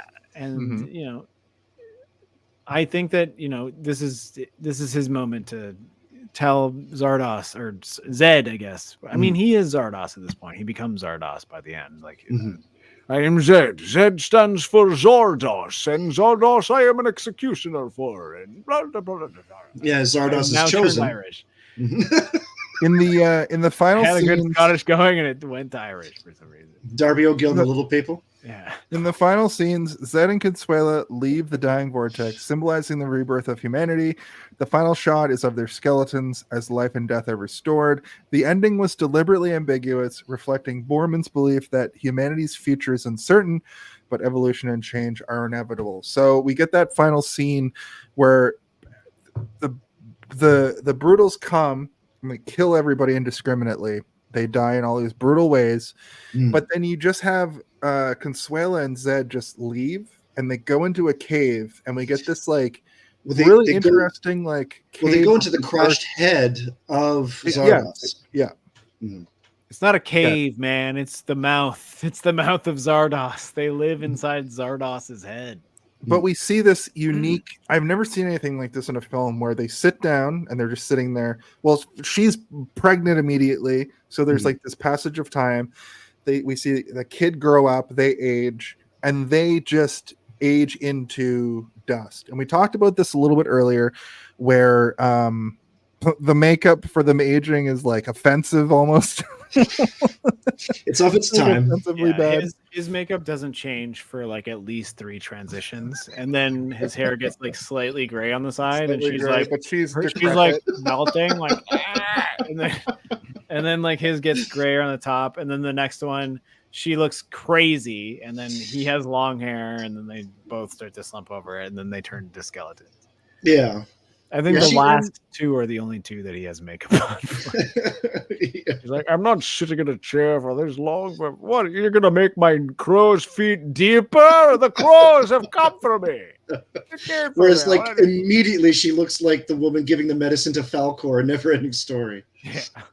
I'd like to do for the first time on this show in season 3, very early, and I'm going to having written notes that I cross off as we go is the new way that having I'm going written to a be new doing it. script for Zardoz. I'm going to read the entire Here we new go. script for Zardoz You now. guys have a couple hours. But what I'm going to do is, now that we finish the movie, there's no end credits. The credits don't exist. Like I said earlier, there was 90 seconds left. I'm like, yeah, they're at the beginning. But I'm going to rip these notes up to symbolize He's the done. end. Whoa, it's a waste of printer paper and ink. No, I'm going to recycle it. Okay, well, why'd you print them out in the first place? You don't have a phone or like a. No, it was so much easier. Like, listen to this episode back, and you'll see how much more coherent it is. Get a notebook and write your fucking notes down. Then, if you're gonna do that shit, at least you're doing two things before you rip it up. Yeah, but it's still going to be ripped up. But instead of me looking over here at my notes and I can barely read them, I get tripped up. Listen, this has been the best. This has been the best that I've ever done. Around. Thank you. I was going to actually ask you to do that sting for that moment, but that's that. That's the movie. Jason, chill for a second. Going. Okay. Oh yeah, this has been one of my favorite episodes because Tap your mic or something. It sounds. Am I wrong, Tim? It does sound a little muffled. Sounds like he's underwater. right now. Now it's better. Now it's Now good. it's Okay. better. This has been one of my favorite episodes just because I have my notes printed out. I think this is going to be the way that I do it going forward. But at this point in the show, we're going to have to talk about our Home Alone of it all. Mm. Oh, are you talking about the Home Alone of it all with the kid from the Home Alone of it all movies? Yeah, we're talking about it. One. What do you think the Home when Alone of it is all? the Home Alone of it all? Can someone please tell me when the Home Alone? I really gotta When's the Home know. Alone When of it all? is the Home Alone of it all? What is the Home Alone of it all? Now that's the Home Alone of it all. Merry Christmas, you guys. Yeah. I still like that every single episode we have a Christmas song. It wouldn't be the same without it. The original song was so fucking good, though. It was, but we kept getting striked by Russia. Russia was going in for Sure, drone Russia hates strike every that time we song. fucking played it. So this is the segment of the show. Tim, you know, but I have to tell everybody if they're uninitiated. The Home Alone of it all is basically the idea that every movie has a moment that you're there to see, and it's derived from the movie Home Alone. Excuse me, where we wanted to see Mom, Kevin McAllister slap down the blueprint to set up a Saw-like torture plan for Harry and Merv to come through the house and also it's get Marv, tortured. not Merv. I don't know why he always says Marv. Merv. You're right. But when I was a kid, I may as well have just fast forwarded through to the part where Harry and Marv get tortured like rodents in a torture plan. A torture trap where they're like, there's cheese, but there's buzzsaws and hot irons, and But the cheese is creating despair and murder. Mm-hmm. At any rate, I explain it better for people who are for guests who don't know. But Tim, you've been here 7 times. This or 8 this times. this is old hat at this point. This for old me. hat, buddy. So what's your Home Alone of it all for Zardoz? Well, when you think about the trailer for Home Alone, where like they show him putting out the plans, and that's to entice the audience in, you think about the trailer for Zardoz, and it just shows you throughout the movie out of context, because there's no way this is spoiling the plot for you. And so for me, the Home Alone of it all, it's essentially right after Arthur Frayne tells you there is no Zardoz God. I'm Zardoz, and I'm manipulating all this. And here we go. From that point onward is the movie Zardoz. And I can't even really picture this as a 3-act story in a conventional movie storytelling sense. Like, I'm sure it's there, but like it's almost invisible with the information that is thrown upon you. And it's very consistent. And for like an hour, 45-minute movie made in 1974, it feels both very long, but not at the same time, because by the time you realize you're at that point at the end of the movie and you look back at all that's happened, like, oh my gosh, like a lot has happened, and yet it's all been on this little estate for the most part. So yeah, the Home Alone of it all is just right from after that little introduction is done, buckle up, because the rest of the movie is going to be consistently this journey. And it kind of follows that sense of a quest that you hear Boorman talk about in that Arthurian quest. That like this is his journey into the vortex. Here we go. So that's my Home Alone of it all.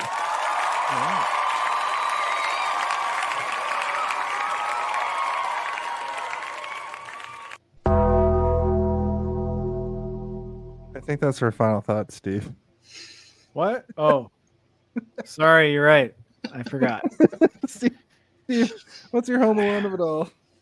I mean, Home Alone of it all is always just a final thought as well. We always just like rebuckle up on our fucking final thoughts during Home Alone of it all. So why don't we just make this our final thoughts? I don't know. But so my final thoughts, I mean, Home Alone of it all is the exact same thing that you just said. So now I'm like, what is mine? What is my second option? Because like, you're right. Everything you said is right. I think that my second option for the Home Alone of it all is probably the boner theory course that she gives, where she's like, all right, everyone sit down. I know that we haven't been able to talk about this much or ever because we've denied this information to most of you, but I need you to understand that an erection is desirable. And everyone goes, ooh, ew, what? And she's like, I know. But this beast in front of us now has the ability to have an erection.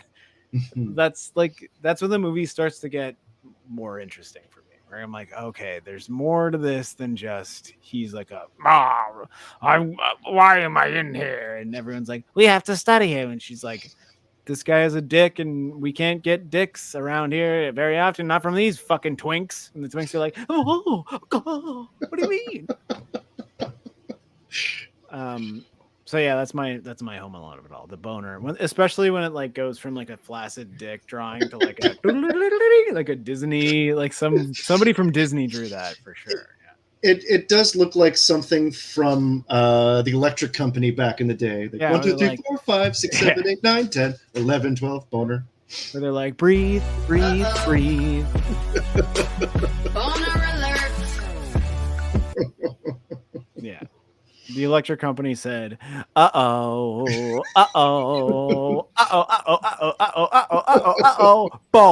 testicles. Honk, honk. Look at that Honk, dick honk. go. Okay, sorry. That's your Home Alone. All over the place. So early on in this movie, my Home Alone of it all was like we have 7 days to fucking. I thought it was going to be like 7 days elapse. I thought that was going to be the Home Alone of it all. So I had an early on. It's going to be like the Mask of Majora, where it's like, yeah. But my Home Alone of it all was more so the fact that this movie doesn't really have a Home Alone of it all. I think it's one of those rare movies because honestly, this movie has so many parts that like each new idea that's introduced is sort of a new Home Alone of It All segment. So a lot of times I talked about the trailer moment or moments could also be considered the Home Alone of It All, but I've never seen a trailer for this. So I don't know if that's true. I don't know if that's, maybe we watch the trailer and glean from that, but I thought maybe him going through the vortex would be the Home Alone of It All. The trailer is definitely just Zardoz, and then like a bunch of weird shit. Like that's. But my Home Alone of It All is that there's no Home Alone of It All, and it's a bunch of different parts that all have sort of the same attraction. All right. I mean, want to play? I'm surprised that you guys didn't go for boner sequence like I did, but it's a part of it. Yeah. Thank you. Now that's what I call the body of the episode. Am I right? Boner alert. That's my favorite thing that we've ever done in this show. Why don't we play a game? It's time to play Guess the MPAA.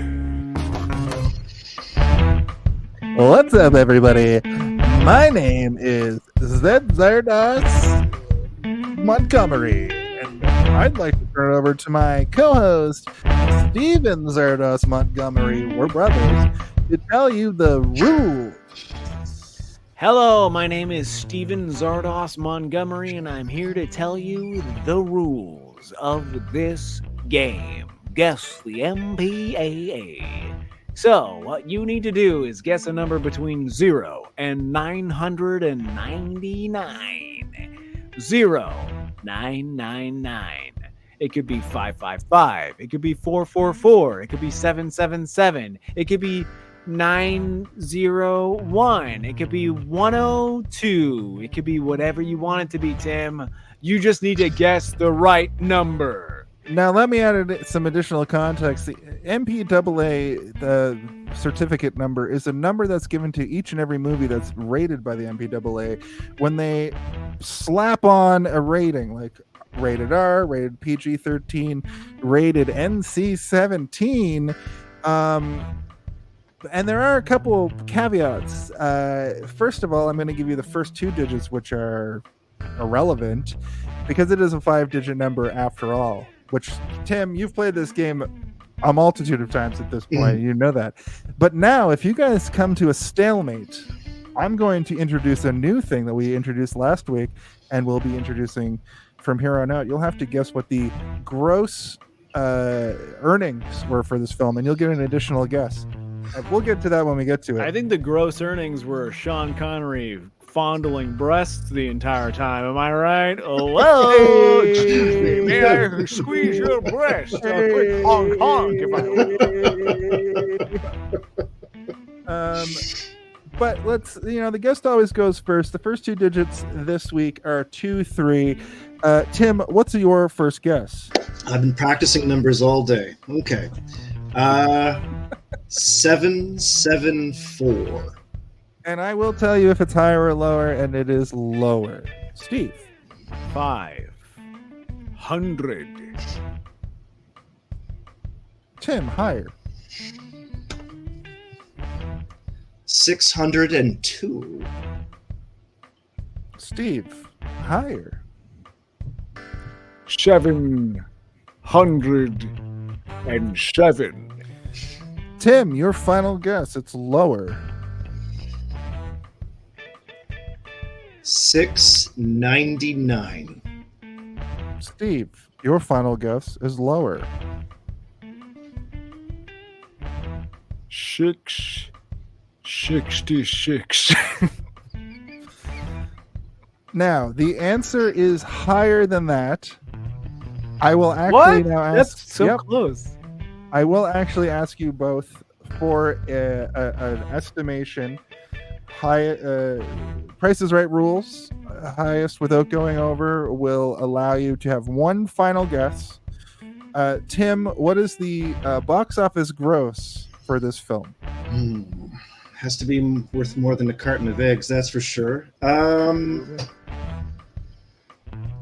Let's say 6 million. Steve? Your guess? Is it higher or lower? Or do I just guess? You just guess.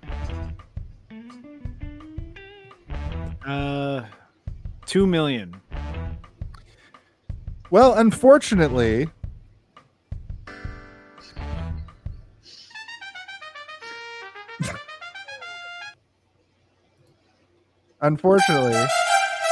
no, that's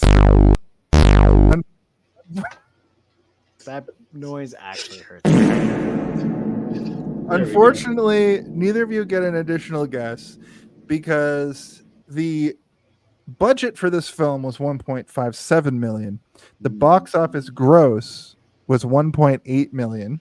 Oof. And the MPAA rating for this week is 23,672. Oh, we were actually quite close. That's cool.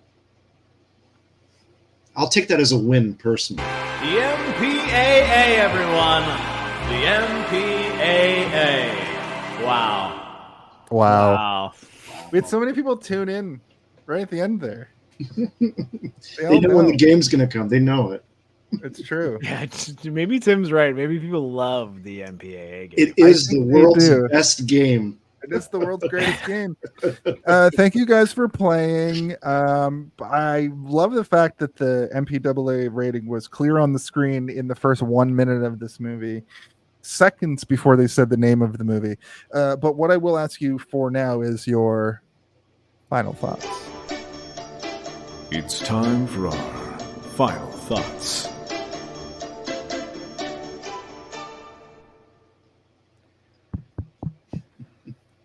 Tim, just like everything else on the show, the guest always goes first. So tell us about your final thoughts for the film Zardoz, starring Sean Connery. Well, first, I'll say thank you both very, very much for having me on again. This is actually like a lot of fun to do. It's a lot of fun to watch when I'm not on anyway. The theme months this year have actually been super, super fun to watch. So thank you for having me on.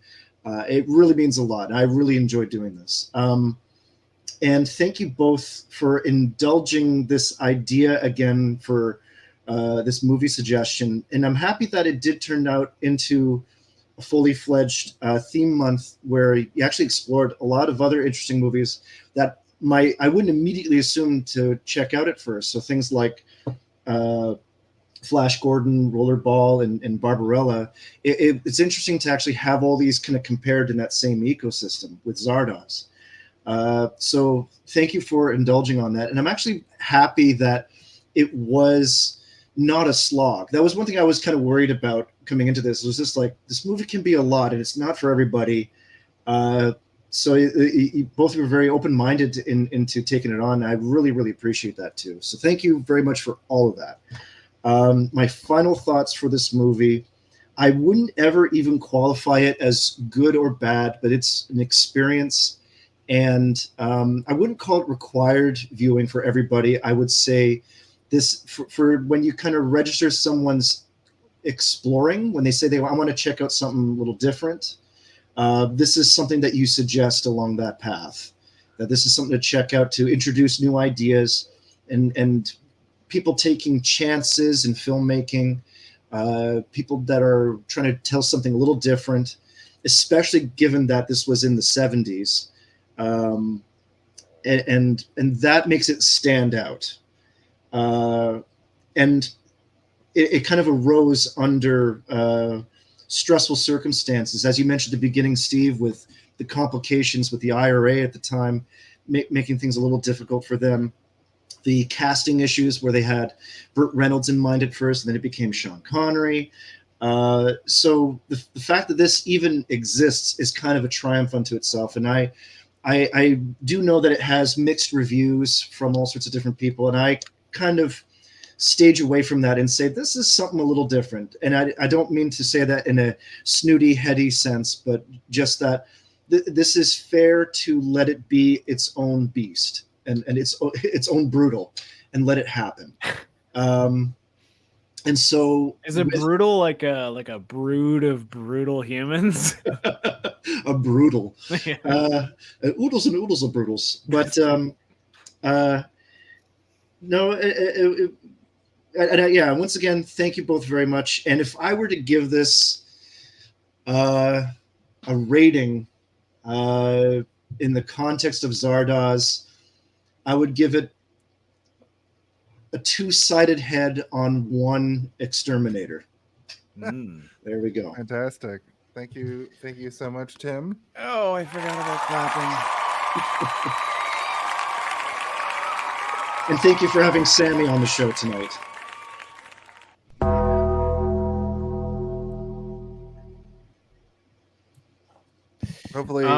Hopefully Sammy can come and just be a guest one time.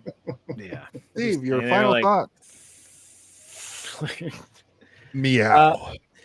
My final thoughts on Zardoz are this is a difficult movie to get through, for sure, especially if you don't know what you're getting into. And if you don't want to give it a chance, then you're not gonna get through it. But you should give it a chance, because once you get through it once, you'll be kind of like blown away by how weird and strange it is. And then if you watch it a second time, you're going to understand actually how good it is, which is, I think, where you should be. And I say that mostly as like a in between old and young person, where like, I like old movies, but I like new movies, but this is a movie that is old that you need to have patience with. Or else you're not going to get it and you're not going to really care for it. But if you do take the time to try and care for it, you'll understand that it's a pretty impactful and strangely good movie. We kind of like goofed a lot tonight, which I appreciate because you guys are funny guys and, I like laughing with you, but like we did goof a little bit more than I would have liked to have taken it seriously. But like, at the end of the conversation, which we're at, I still think we got through those sort of interesting parts as much as we could. And there's a lot to be talked about for Zardoz. And I'm really glad that I understand it now, because, if it lived in my mind as just a reference forever, I think that I would understand a lot of things that I think I understand a lot less. So, give it a chance. Give it a chance, guys. And my rating, I would give it the rating of somebody asking about a starship, something designed to be a starship, going to the stars, and then saying, well, did you go? And then somebody else saying, well, we did, but it was a dead end as well. That's my rating. Good reference.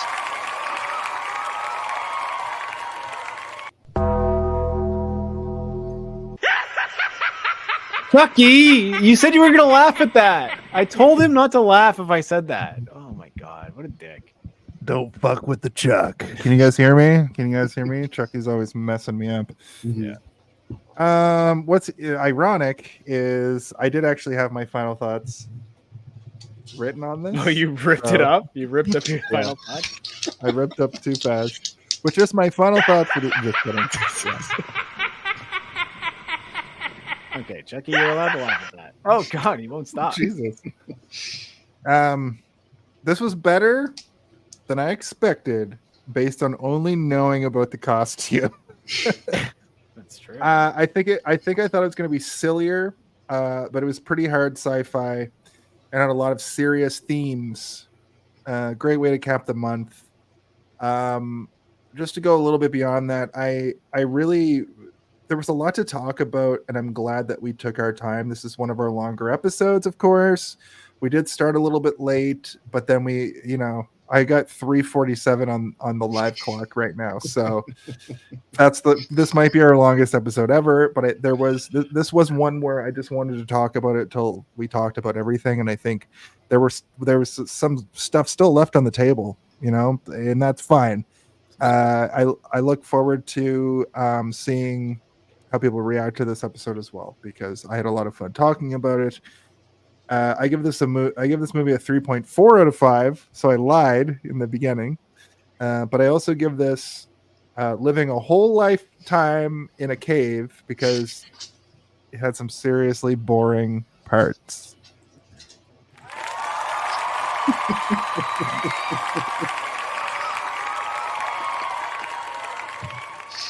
And that is essentially.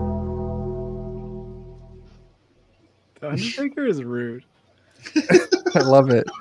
The Undertaker is rude. But before we get out of here, we do have to do our plugs, and I'm glad that we do because Steve was in the kitchen once again cooking up something brutal. Let's hear it. All right, let me just plug this in right here and.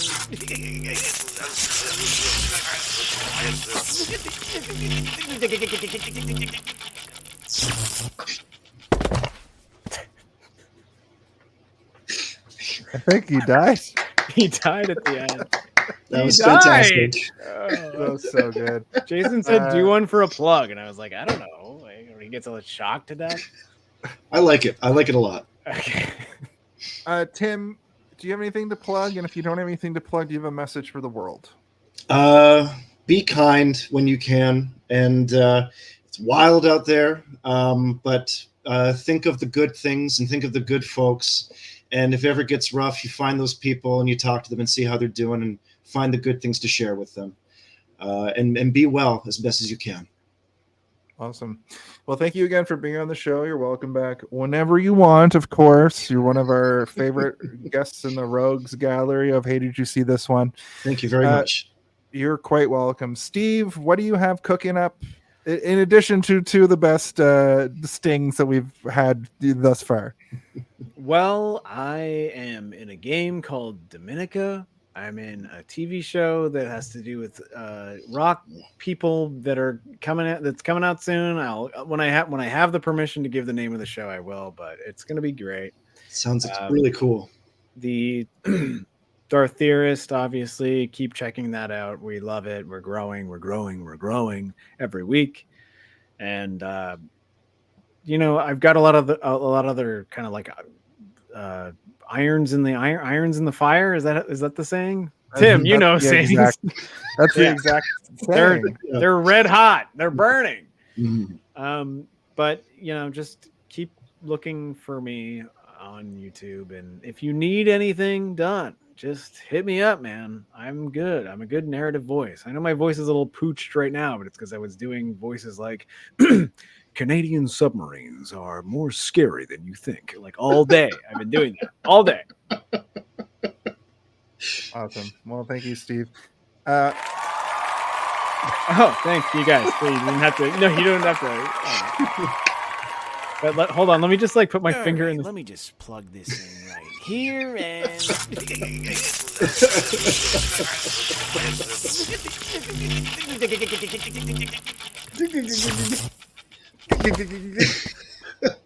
that the boner alert is for when you plug it in there? Mm-hmm. Well, it's funny you say that because the first thing I want to plug this week, of course, is Boner alert. okay, that's my favorite. I just want to tell everybody about the things that I do. I am known as the voice of Super Kicked professional wrestling here in Toronto. Our show that just passed is called Super Kick Paradise. In October, we are going into Zombie Month. To just set up that, I want to tell you guys about what we have coming up on this show. The Grimoire Familiar Killers. The Grimoire is going to be opened once again to unleash hell and demons and ghosts and spooky men that are basically Bugs Bunny or a tiny little freak who's got red hair. Who knows what that means? During all of that, though, I want to let everybody know that. Oh, Conky. He heard you talking about him. He always knows. I'm going to tell everybody that I know listening that we are going to be doing a special tournament for November. We're going to be trapped in a cage with Nicolas Cage. And we're doing Nicolas Cage month. Basically move over September, and here comes Trapped in a Cage. But we're gonna do like a tournament thing. Me and Steve are gonna put together a tournament. We're gonna put it up on social media. I'm gonna have Did polls. I show the one poster that I have so far? Yeah, this is the one poster that we put up. It's the one thing that I did, but we may as well show it just so people can get sort of a sneak peek at what it's going to look like. A lot of people comment on the stuff that we do with the posters. I'm hoping that I can get people to vote on the movies that we do through October to set up Trapped in a Cage. It's going to look like this. Neither of these movies are necessarily going to be the final four that we get to, because this is like one bracket. They're all going to sort of go down into a final four situation, and those are going to be the movies that we do. And I'm really excited to see what four nightmares social media ends up having us do. Which leads me to my next thing. Whoa. This. Whoa. What was that? This show. Hey, did you see this one? It's a show that we do live every week on Twitch and YouTube at 8 p.m. Eastern each and every week. Like I said, our video on demands go up the following day on Friday. No set time. It's usually around lunchtime when they're streamed again for you.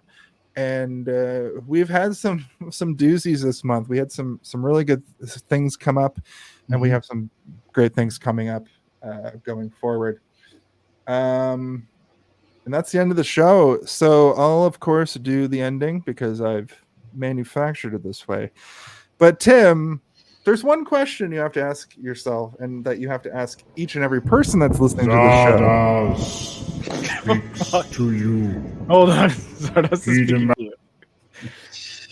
Well, Zardoz has demanded, so I must ask it. Hey, did you see this one?